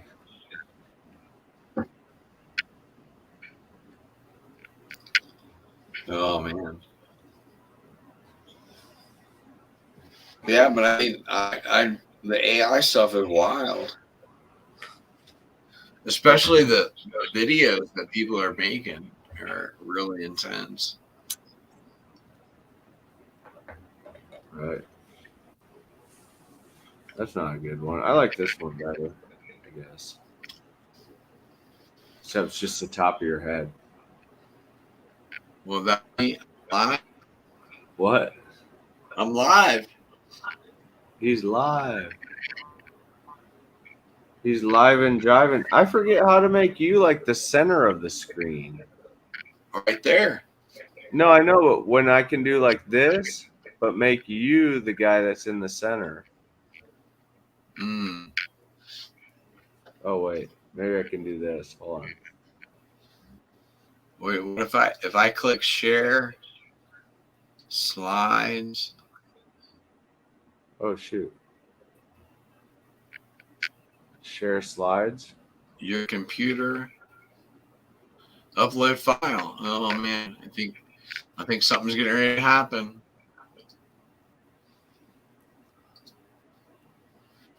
Let me look at these.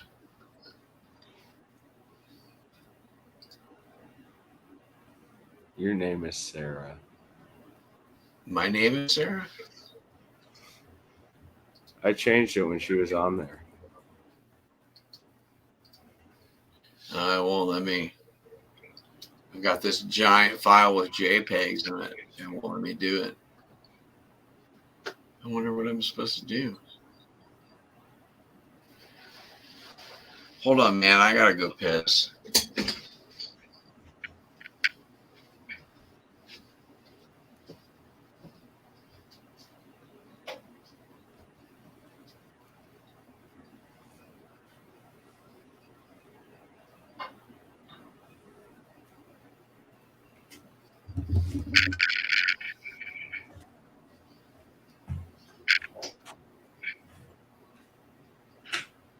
You gotta go back on.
Are you there, man? Yeah, I'm coming. I'm coming.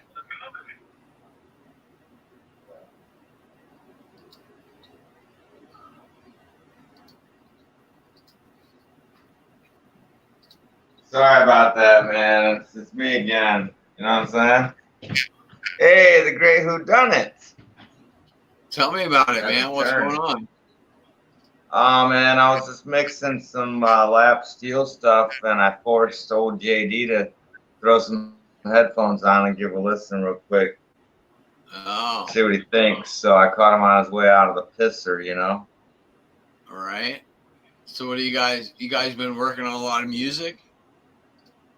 Yeah, I wrote a couple when I was down here the first time, and then he and we've co-written a few nice little gems, man. They're just simple tunes, but they're cool tunes. So we've gotten probably, I don't know, I've probably written about 8 since I've been down here.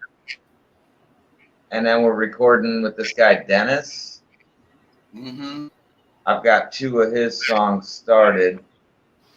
And then we're starting with this local kid, Ian.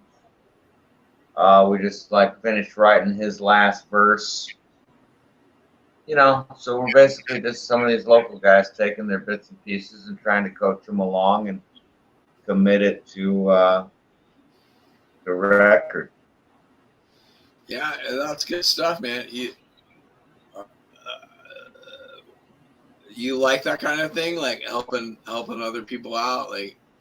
Oh, for sure, man. Yeah, as soon as the first time I had any like radio success with a record, I put the money straight into some gear and started recording locals in Ohio. Yeah, right. You know, and like I've done that in New London, Connecticut, where I made an album and every song was a different band backing me on my own originals, but just getting them involved, you know. Right. I mean, it's that energy, you know, you grab up that energy, and if other people don't have an outlet, then it's not even some altruistic deed. It's like it makes me feel good to do that. So, Right, yeah. you know, It's kind of shitty when it's like just like I'm doing, like, I know what you mean, like that altruistic kind of deed thing is, fuck that, man. I like right. helping out. And I mean, I'm not saying I'm making we're gonna make it like a bunch of money off stuff, but it's enlightened self-interest rather than altruistic. You know, like I like arranging shit. I like committing stuff through microphones and turning them into wave files and shit. So Right. why not, man? Yeah. And if the receiver of the on the other end thinks that it's altruistic, then so be it, bro. Let them think that. Right. Yeah. Because nobody's being a dick, you know. Exactly. Yeah. Right. So yeah, man, I mean, between that and like, you know, a couple local gigs here and there, trying to help this guy get together a trivia night. We're basically gonna exist in a really cool kind of life without. I think we're not gonna try for a while. Yeah. I'm just gonna float with it for a bit, man. Well, I'm ready to come down. I've got about a month. I'm about a month out, and then I'm ready to come down and play a couple things and see what I can do. I'm not much of a musician, I don't think. I'm an emotional interpreter. How about that? Is that musical? Yeah. Like, Yeah, no, that's a very musical thing, man. The fluidity that I can provide visually, I can almost provide sonically.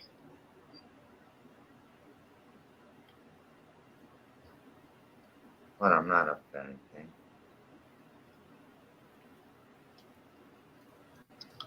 I don't remember what were we talking about, JD, before we both pissed.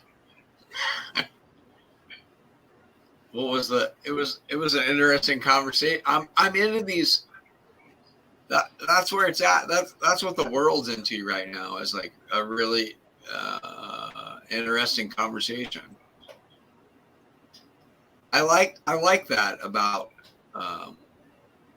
work.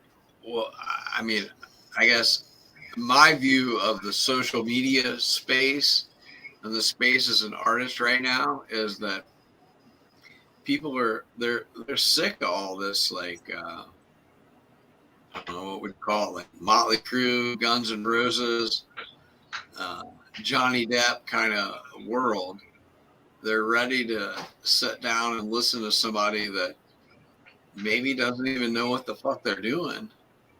Well, and that's good and bad. That does, I think musically that tends to happen every generation. Whereas like they were sick of Flock of Seagulls hairdos, so grunge was allowed to happen. They were sick of, like disco. So there was all that competing Zeppelin and that kind of thing happening, and punk. Right. You know what I mean? And those happened at the same time. But I agree, man, that everybody's tired of the rock star excess. I used to have this would be interesting to discuss. I used to have this conversation with like Levon Helm and those guys up in Woodstock, the old school cats. Right. And I would tell them, like, your guys' generation was on a pedestal artistically, and your audience kept you at a distance and on a pedestal. And they only knew, I mean, it was very controlled. They only knew what traditional media was releasing on them. Right. And, like, our generation is like, they want us to be accessible as artists. They don't want that divide. It's like in the New Testament where the purple curtain rips between the holiest of places or whatever. I think that's kind of, I mean, that's what you mean, right? That they want someone accessible. Yeah. They want their art to be accessible, and they want it to be relative and not some like gold toilets shit. Right. Yeah, I keep going. I like what you're saying. So what would, I mean, I'm a huge fan of Levon Helm. So what did Levon have to say? I mean, he understood that was happening, and he basically was very grateful that he wasn't of our generation, so he didn't have to do that. And I mean, Levon really loved being around people and playing for people, but yeah, he likes, I mean, those guys expect to be on a pedestal. They want to be on their bus and roll out of a cloud of smoke and not interact with people, just go up there and play their tunes and then kiss babies after the gig and stuff,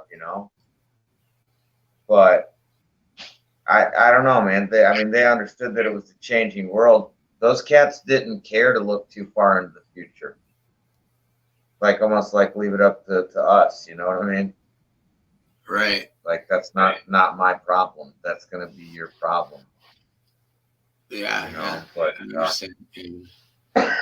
I mean, I don't even know really where it's going. And the thing is, I do agree. I feel this is really where it kind of is at now. But I don't know how many people there are left as far as the market for any of it. You know what I mean? I don't know how many people are looking for that real shit at this point. They exist. Right. I don't know how many.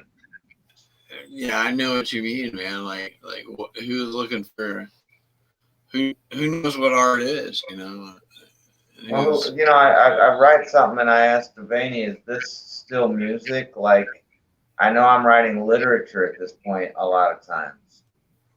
And I know that the shit I grew up listening to, I'd be all like, damn, I like that, man. I like the song form and I like the way that cat just wrote a fucking novel for me, But I don't know that a lot of people exist anymore that want to hear that shit. Yeah, it's I know they don't. Artistry now, it really has to do a lot with I guess like what would you say, like social media presence? Like, how can you appeal? It's more today. It's more about how can you, what's the mass appeal? Cut through the noise. There has to be an artistry to it, but I mean, that's how artistry has transformed. Like, how can you speak to 6 billion people?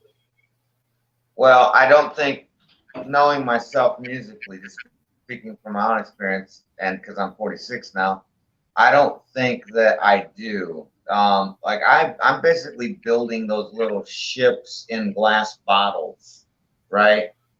Like to listen to my music, you're watching paint dry at this point. If you're gonna listen to my songs, it's not entertainment, the stuff that I'm doing, you know? So in other words, I think it's only for other songwriters at this point. I think I've finally gotten to the point where the only people that are going to dig this are people who have attempted to build songs in their lives. Yeah. Damn near. I'm 47 and I feel the same way about painting. Like, the only people that are going to buy my paintings are other artists. But and they do, you know, if I have a show, and if I have a show in Pittsburgh, and I understand that as a painter, I will make if I paint a show, I'll have like the pieces for the collectors, and I'll have the pieces for the other painters that are in town. Because you know how it is. I know you know how it is. Like, when you go to another town, the other artists want to support you. So you have to have available for the other painters. Like, if I go to a gallery, there's a group of artists that have made that gallery successful. Correct. And yes, sir. They want to be able, and they want to, as I'm the out of town guy, and if they like my work, they want to be able to support me. But I need to understand that they want to support me. So I need to make a group of artworks that are accessible to them. Well, and they want your mutual support to some extent. Usually with musicians, they don't want me to buy a product of theirs, but they want me to listen to a song, or they want me to, they want to email me some lyrics, or that, you know, and so you put that time into that. But like, the bonus I always had with the band was I'd pick whoever the youngest cat in the band was. And like, that's the cat who had to hang out with the locals after hours, so I could go the fuck home, go to bed or whatever, go to van and go to sleep. You know, so I was a bit of a weasel about that, man. Like, I like people, but once I'm spent, I'm spent. And so I would just send other cats in the band out to show that support to the community. Right. You know? Right. So I mean, you personally, like what's the long goal with your music? Like, what do you want? What do you want to leave when it's all said and done? What's left? What's left is a catalog of probably, I mean, as far as the songs that I think are real songs. 100 years now, I came across this horribly terrible Total War podcast. Right. And I heard about Chris Castle, and I was like, shit, man, I want to listen to his music. What am I going to, like, what do you want him to know? Just that you would only seek those songs out if you were looking at, you know, the skeletal frames of songs, or, you know, the craft of song building. And, honestly, that they would be accessible enough for people to cover. I mean, I would just say I'm a dying man, and I have about 60 songs that I think can perpetuate long beyond me, and that's just all bullshit aside. So my kids have to inherit my catalog, even though my son is the only one who understands what that even means. But he totally understands that he gets the catalog of songs. And I mean, that's all I want, man. Like, I don't, at this point in my lifetime, I don't need any money for the rest of this thing. That, you know, like, I'm not chasing that. I'm not chasing any kind of notoriety. in the short run. I want the songs to be the thing. Do you know what Steve Miller looked like? Can you picture Steve Miller in your head right now? His face. No, you can't. Me neither. But I know his catalog. You know. Right. What the fuck does fucking Charlie Patton? Van Morrison. What's Van Morrison really look like beneath the fucking aviators and the scarf, covering his fucking skin scarf? What does Bo Syphilis look like? Yeah, what does Bo Syphilis really look like under a black light? You know? That's good, What man. does Hank Jr. smell like under a black light? I like what you. Anyway, so yeah, all I'm saying is I spent a lot of years, like I've got 30-year-old songs, man, and some that I don't mind performing for people still. And of the thousands, I've probably only got 60 that I think are up to snuff. You know, but like, that's not terrible for a catalog. I mean, Towns didn't have a whole lot more than that, if that. Guy Clark lived a lot longer than everybody, so he had a bunch of songs, but a lot of that was filler over the years. You know, so I mean, it's those guys. That's what I'm gunning for, is nothing big, just, you know, 20 years from now for people to talk about me like they remember Towns. Not the same kind of writer, but just, you know, me there was too, this man. dude. Those You are a lot. Yeah, those guys are. You know, those are lofty ambitions. Those are, but you know, like let's talk about that too, because all the guys you named, which I would name those same types of people too. There's also their artistry was great, but then there's like this American underdog like tragedy to it, and Right. Does that really count? You know what I mean? Like, that part seems a little phony. Well, but it You know what I does, man. I mean, I've got my own tragedies that I wear like a fucking badge as an artist. Yeah, but it as an artist, don't you think that like that tragedy part is, I don't know, it's a bit offensive. You know what I mean? Like, it's a huge part of it, man. To me, it's a huge part of it. It's to me, it's like, yes, you are as a painter, the painting is the talent, but it does matter what medium you're starting with. You know what I mean? Like, it does matter what surface you're starting on, and if it's textured, and if it's textured in like a mesh sort of pattern, or if it's circular textured, you know what I mean? Right. It's the texture of an artist. It might not seem like you're hearing it in a note, but it does matter. But I mean, I guess what I'm saying is, like, isn't Towns Van Sant as great as Towns Van Sant ever was if he never suffered? Isn't Van Gogh? You know, you think the suffering is part of it? I think I'm not saying that the suffering allowed him to then create great things. Yeah, I agree with that as well, but I'm saying that the suffering makes us view him through a different lens and makes him greater. Right. Because we automatically approach him with bias. Nick Drake. Nick Drake only moved like 3,000 units when he was alive, and then 20 years later, VW plays Pink Moon on an advertising, and now he's fucking sold millions, you know? And like, there's a tragedy to Nick Drake, for sure. Yeah. I love those guys. Elliott Smith, man, like, those are my favorite guys, the underdogs. Right. Well, see, that thing, like, that's the original story. Like, if you go back to what's the first written story is the Sumerian. Like a hero's journey kind of thing. The heroes, like Gilgamesh epic. Right, you have to rescue your father from the belly of the whale. whale. Oh man, I'm a disciple of such things. I love Joseph Campbell's work. Right. Yeah. You know, between Joseph Campbell and Alan Watts, you can pretty much load up on anything you need for that shit. Is that and what's the Zen guy Nick Conhumph or whatever? Nick JD knows. Yeah. He's saying some techno hun. Yeah, That's a techno hun. There are only two things: either sit or sweep the garden.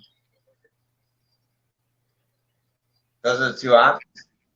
That's all there is. There's only two things: That's you either true. sit or sweep the garden. That's true. That's solid. I mean, Alan Watts was all about like the only question left in philosophy is: do you kill yourself or do you play the game? You know. Well, that wasn't Alan Watts.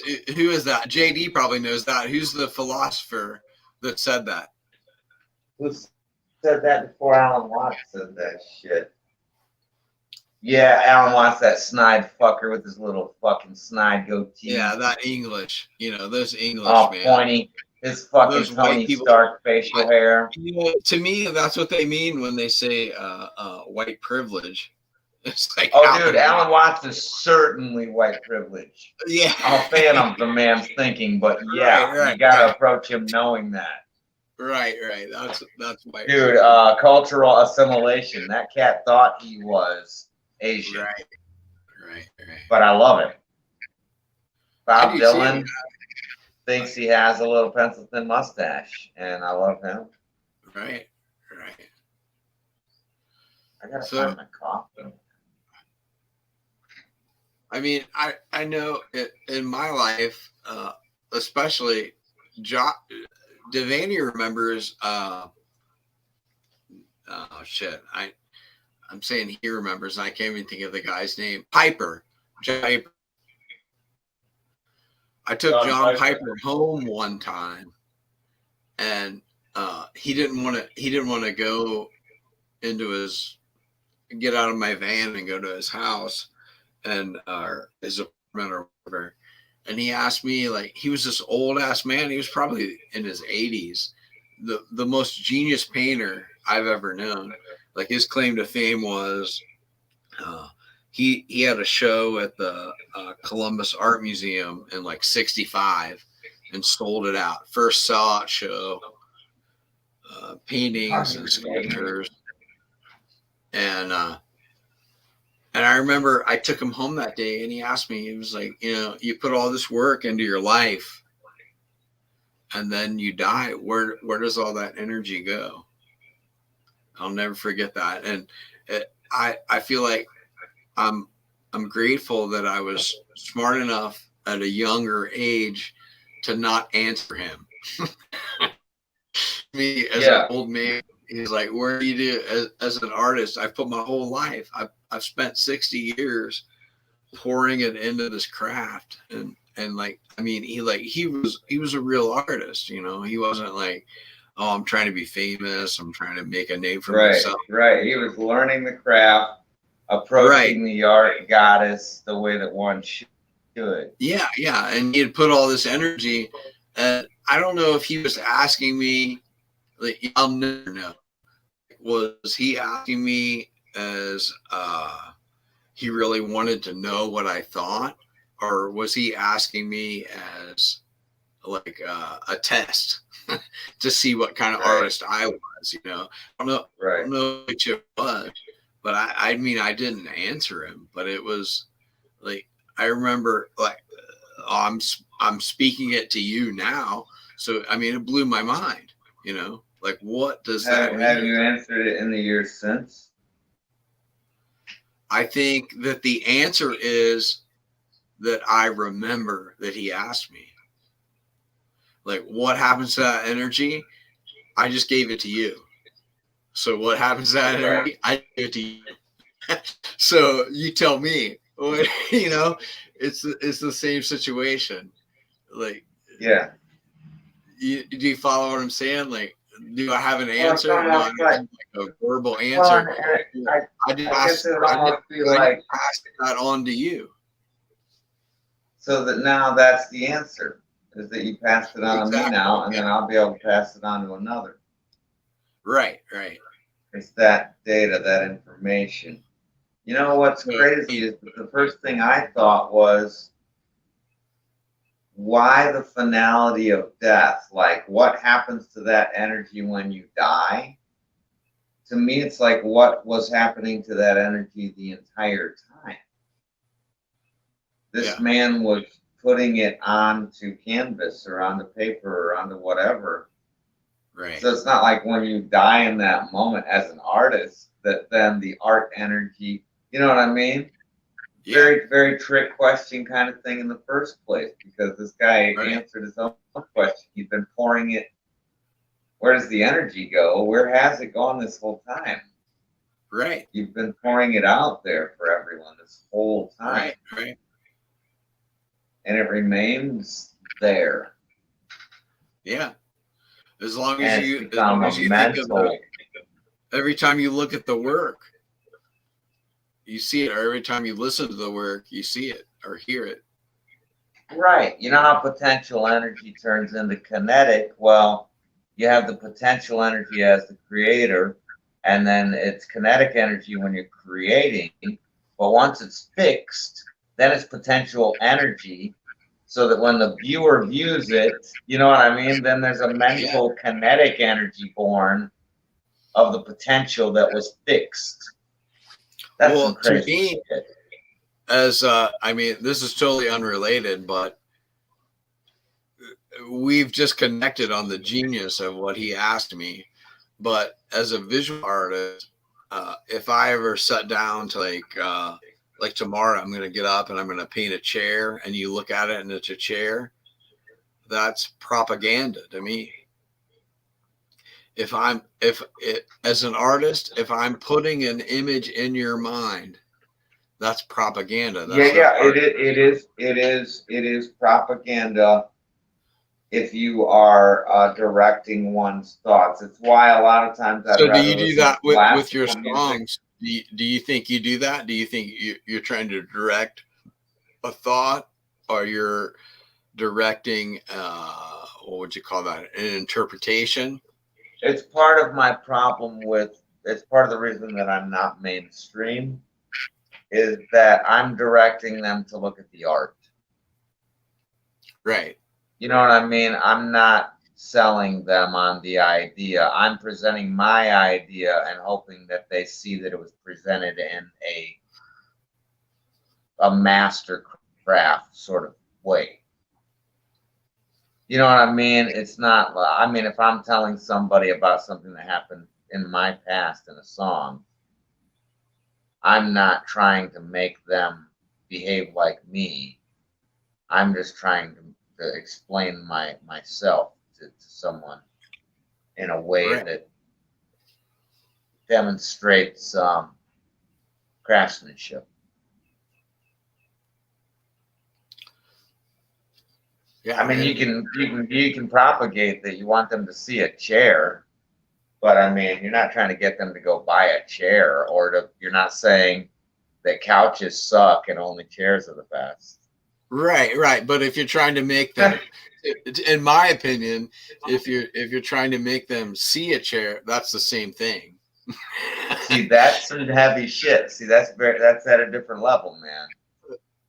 Yeah. I mean, I get what you're saying, but I'm not there. Like, because I use words, so symbolism is everything. Every word is already a phony symbol. You know what I mean? If I only used pitch, which is why I'm talking about classical music, if it's only pitch, then it's not the same kind of symbol. Pitch for me is what color is for you. You know what I mean? A color can evoke an emotion out of someone just like a note can, but it's not propaganda. But as soon as we add form, then comes the propaganda. And in your case, form is literal form, and in my case, it's words. Right. I'm with that. Is that right? Is that correct? Yeah. As soon as you put form in something, right? Then I mean, you are going to direct them to. It's representative of something bigger. Everything. Yeah, once you're trying to force a direction, it becomes something different. Right. In my opinion, I guess when you're trying to force a direction, it becomes a product, and obviously everybody's Right. interested in product. I mean, because you have to make Right. a living, but you don't want to. You want to. I mean, I want to present a landscape for you to explore and understand yourself. Yeah. Yes. Okay. And because I use words, I have to lead the group down a path in the woods. You know what I mean? And they can go off and pick berries, and they can go off and look at the skip rocks and look at the water. They can do what they want, but because I use words, it's very linear. And so I have to be a tour guide on a path. Right. But I mean, that's always fascinated me about literature. I mean, I indulge in literature tremendous. I mean, I probably read 5 to 10 books every week. You know, see, I don't read that many a year anymore, man. I'm a huge and I guess I don't technically read them. I audiobooks. Like, well, I'm more right. Same thing. Yeah, it's the same thing. Exactly. But I lost my train of thought there. But well, no, like if you were to, basically the toolbox, you've got color, which is equal to pitch for me, and then you've got light and dark, tints and shades, which is equal to octaves for me, right? And then you've got saturation, which is equal to volume for me. Like we've got, it's the same kind of toolbox if you break it down with what we're using. And if we only use those basic tools, then we're not evoking anything out of anyone other than raw emotion. And that's a beautiful thought. I've never tried that musically, but that's a beautiful thought. But as soon as you draw an oval with even a stick underneath it, I automatically think that's a human silhouette or something. Right. As soon as you've evoked any kind of form. But I'm interested in that now. My head's stuck on that. You introducing form into a piece and how that's the moment when the viewer crosses the line. With artistry, with me was always the show. Like I paint all these pictures, and then you come to the gallery, and the number one thing that everybody wants when they come to the gallery is to meet the artist. And I never wanted them to see me, because once you see me, the paintings look different. If you never met me and you only saw the paintings, that's completely different. Correct. But what if you've got bonus points? But what if you personally have bonus points there that other artists don't have? Then you feel that's bullshit. I shouldn't have that. When you think about music, music is a performance. And you can listen to a song and not like it at all, but when you see the guy perform the song, you suddenly understand it. What do you think? There's something there. There's something between performance and a visual. It's a sleight of hand, man. My son will be 25 next month. Okay, and he is a PhD candidate at the University of Pennsylvania. Ivy League boy. His Papa Earl couldn't read or write, and I'm very proud of this kind of shit. This is what our family has been able to do. So the boy's up there getting his PhD, and he always says, "Man, Dad, it's a good thing I can bullshit these people and get my fellowship at this library and get this." And I'm like, don't take away from yourself because you can go in there and perform. You know what I mean? He can go in and sit before a board, and even though it's just a conversation, it's a performance too. Right. And it doesn't make him any less of an academic because he's got that bonus. So if you're an artist, and performance can help you. I've known people that could sing the phone book. Their songs suck, but they've got wonderful voices. Right. So use it, man. You know, I always tell the boy, like, it doesn't mean you're less of an academic, and it doesn't mean anyone's less of an artist if the live presentation helps to further their cause. That's fine, man.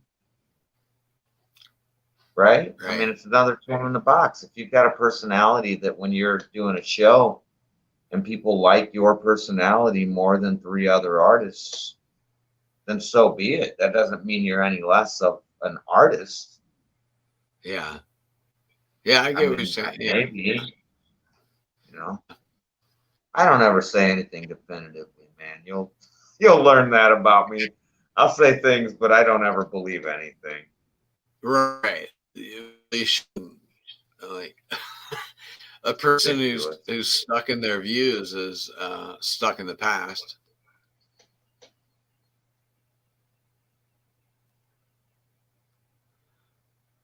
Their muse? Stuck in their views.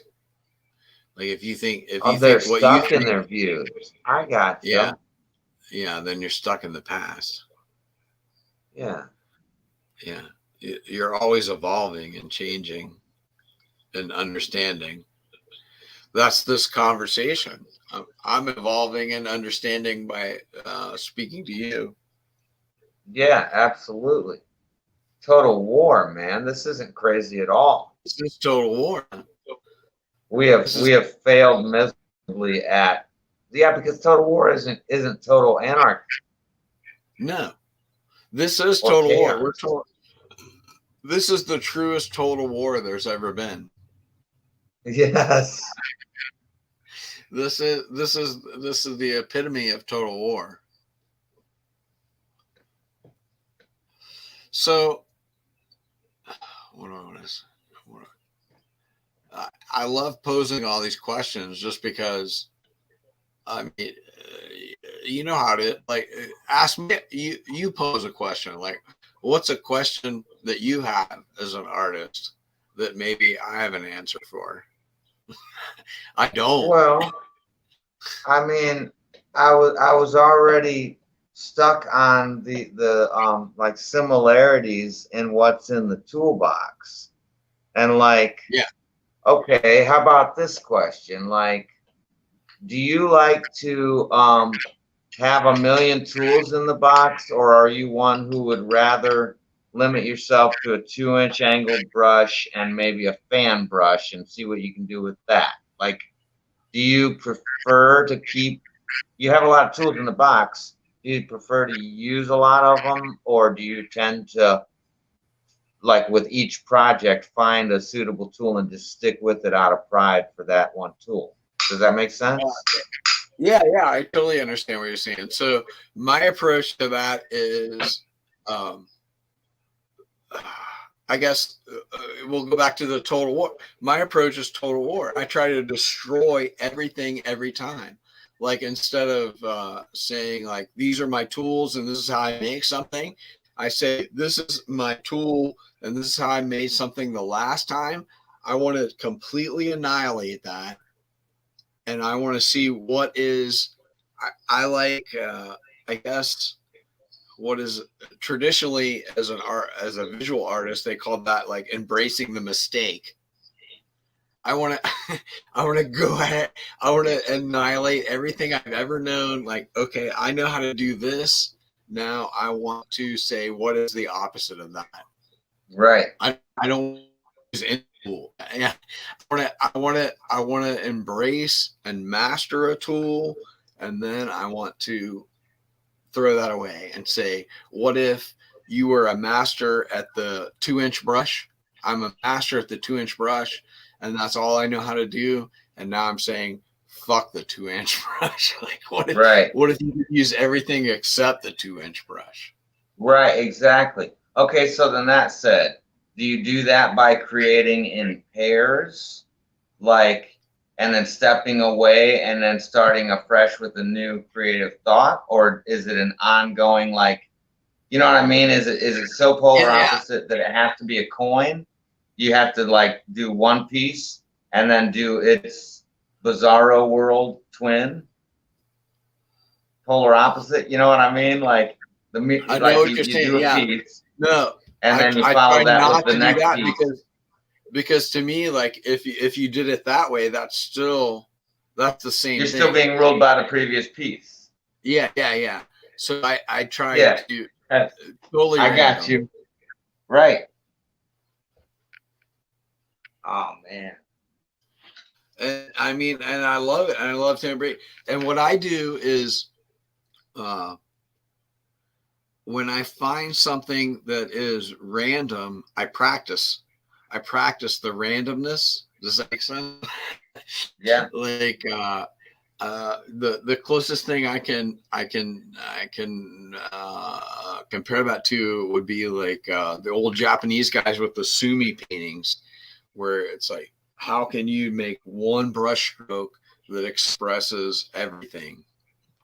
Right. So when I find, so what I do is I find what I can do, and then I try to destroy what I can do. Then when I find the thing that I can't do, I practice it repetitively for a long time until that's the thing that I know the best. And then I destroy that and start all over again. Right. I got you. So I mean, in a way, it's like it's this randomness, but I follow it in a pattern every day. Yeah. I feel like yeah. When I was young, I used to just draw random, very light shapes on a piece of paper. And sometimes it would just be like figure 8 random looking things, or there'd be square looking things or triangles. And I would try to my best to not dictate what I was actually drawing. I would call it Ouija board sketching, so that you just let your hand kind of do whatever it's doing. And then I would step away from it, smoke a joint, come back, and find the things within it. Yeah. Right? Like then it was telling me what it was. And I would sketch out the complete things within it. And it might be a clown holding a duck on one roller skate, you know, and like, because that's what those shapes overlapped, like cloud watching. Or I grew up in a trailer, and so we had paneling. Thing, but I practice the same movement. Like I got you. Yeah, so that's what I pictured when you said you practice the randomness. Yeah, I practice that same. There's one movement in that randomness. I will practice that for a year. I'll draw a chair every morning for a year until I'm not drawing a chair. I'm making the movements of drawing a chair. Yeah. And then that's no longer that's the practice. So that when I go to make the piece of art, I'm not making a thing that is propaganda. Yeah. It's not a chair. Correct. I'm just using the muscle memory. Oh, yeah. To make something from that muscle memory. Okay, then I might just be trying to get myself off the hook as a propagandist, but I truly believe that I do the same thing with musical devices. You do, yeah. You follow what you practice it so that when you're actually doing it, it's just muscle memory. Right. You're practicing all these techniques so that when it comes time to make the art, right. That's one of the real dividing lines between I don't know what to call them, but between you know, like a person, an artist. Like right now I'm in the NFT space. So I'm seeing all these people that they're not artists. They're just like, oh, you can make a lot They're of money. lukewarm. selling They're NFTs. lukewarm. I was just talking to Devaney about Yeah, that. exactly. last They're night. lukewarm. But that's what I mean, you know, to me, that an artist is someone who has practiced. I mean, I have thousands upon thousands of pieces of paper that are, you know, with ink drawings on them, that are just me practicing moving from left to right across the page. And then, you know, now that I'm making these NFTs, with NFTs, for me, it's moving into this digital space. And you saw some of those digital pieces I'm doing, and every digital piece I've done up until, well, I've not made a digital piece of artwork yet. Everything you saw was me practicing moving from left to right, or moving. I'm learning how to use, like, this is what this brush looks like. This is how you move this brush from this space to this space.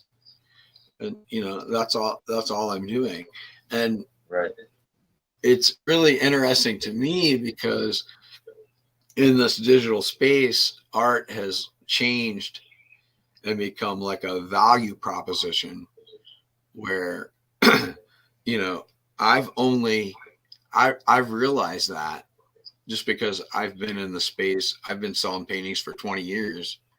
So I knew when I came into this, like, you don't start out with your best stuff. I mean, it's like a simple way of looking at it. Like, I've just been selling practice stuff.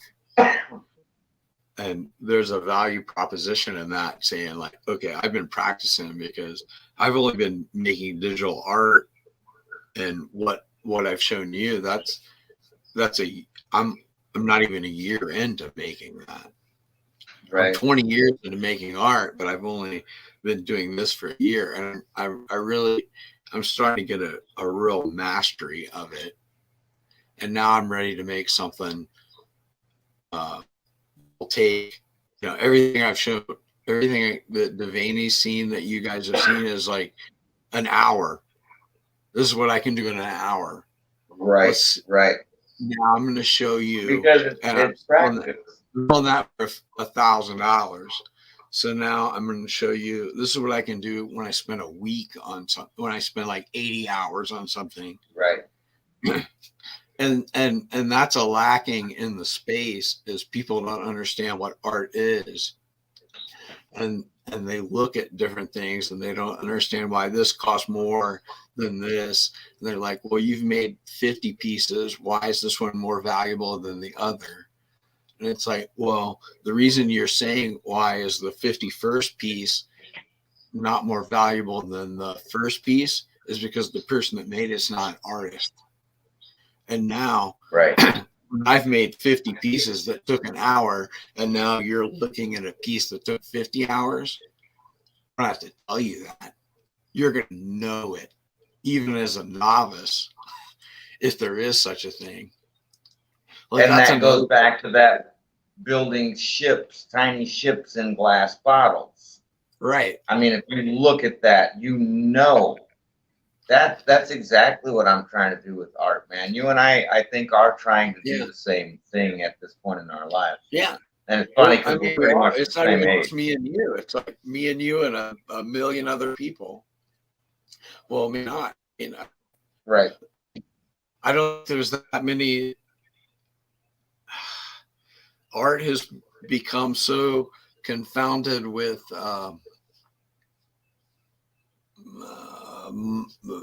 money. You know, it's like, how many people are you trying to make? I mean, everybody wants to make a living, obviously. Well, and really, it's big business to empower people by making them feel like artists. That's a big fucking industry, man. That's exactly what it is. You know, what's the biggest generation? Exactly. I mean, my brother-in-law was a great is making money off people who want to be artists. Correct. got to be the biggest business, isn't it? You get a guy who spent 20 years with different lenses and different exposure times, and you know, like now you got people with filters, and you have all these novices that are out there doing it. I call it the Etsy phenomena. And what it's done is it's watered down the playing field for artists, because it's big business to empower people and make them feel creative, because feeling creative is a nice feeling. Yeah. You know. But you know what? I don't look at that as a disadvantage. Like, oh, me neither. Because like we said, the people that like our stuff are gonna be artists. Yeah. More the merrier, man. Like, let's all be artists. The more artists there are, the better my stuff looks. Right. And the bigger the audience of people who recognize that, because they're the ones making shitty stuff. Right. So they appreciate your stuff. Right. They know the difference. Yeah, because nothing exists without a counterbalance. Right.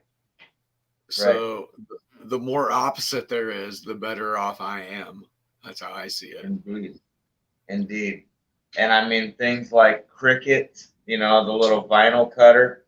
Like, I remember when we bought our vinyl cutter back in the day, that was a big deal. And now everybody's got one, you know? Right. And that's cool. It just allows every lady to do her own back window, or to do her older sister's coffee tumbler. And please don't wash this in the dishwasher, because you got your name on it. Well, and now those 3D printers are badass, man. Yeah. I want to get one. Yeah. And that'll be the household thing, you know, in another 8 years. Yeah. But our host is passed out on the couch. Really? I don't know how this guy. Oh my God. Oh, I see he's got some Modelo, and he hasn't noticed yet. But I sat his horses. One horse is facing sideways on his chest board, and when he notices, he'll be weirded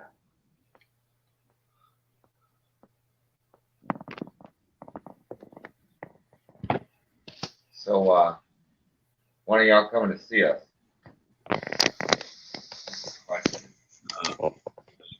I don't know, man. I don't.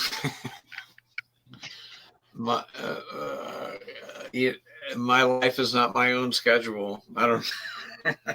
I mean, did Sarah say that you guys are coming down tomorrow? No, I know that's we got the kids have ball games and stuff. Oh, Tomorrow. I got you. Hey, how old are your kids? 6 and 8. Damn, some youngins. Yeah. So I know one of them has a ball game tomorrow, and then I don't know. There's like a fishing tournament. I don't know. We do all this stuff. Oh shit! You just reminded me that tomorrow's open fishing in the state of Kentucky. Oh, really? Is it? Dude, I don't have to have a license. That's probably why the tournament is tomorrow. It's tomorrow and Sunday. I'm fishing, man. I haven't fished because I don't have a license. Yeah, you should, man. Like we're the house that we have.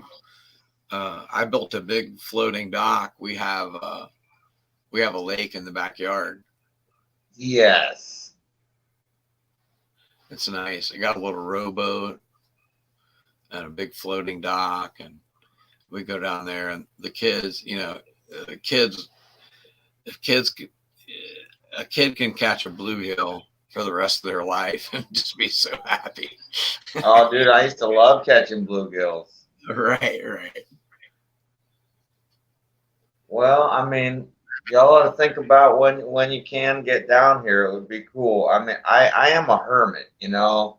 Like that doesn't change much. I lay pretty low, but I appreciate that this kid's let me come down here and just like exist in a space for a minute. And just create, you know. Right, man. Well, I mean, I'm a hermit too, but Hey. for sure, the Sarah and the kids are going to California in July, and I've got like 10 days where I'm a free man. Oh, dude, you ought to just come bunk with us Yeah, I'll be down there for a a couple handful of days days. for sure. Yeah, You know. but But I mean, yeah, as like far as playing music, you know, Sarah's the person you want to play music with. You don't want to play music with me. oh, I've heard you guys play music. It's been years, but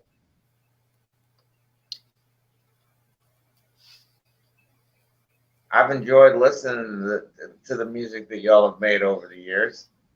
Doesn't mean I would do a damn bit of good jamming on it, but you know, right. be a fan. Yeah, I was never as serious about music as I was painting. It was like something fun to do. See, and for me, it was the exact opposite. I mean, I always enjoyed painting and stuff, but you know, it wasn't my outlet. But Right. so I never practiced it enough to get good at it. But anyhow, yeah, let us know, man. Come see us. Yeah, I will, man. I'm Thanks gonna get for off having here, me man. on Total War. It's late and I've had enough, man. It's good talking to you. Yeah, same here, man. We'll start Total War up again here real soon. Right on, man. We'll Take it see easy. you next time on Total War. See you next time on Total War. Yeah. Yeah, boy, take it easy. That was Total War. That was Painting Jason Mann. Our host, is asleep. He didn't make it through. We hope you enjoyed this informative session.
Good night.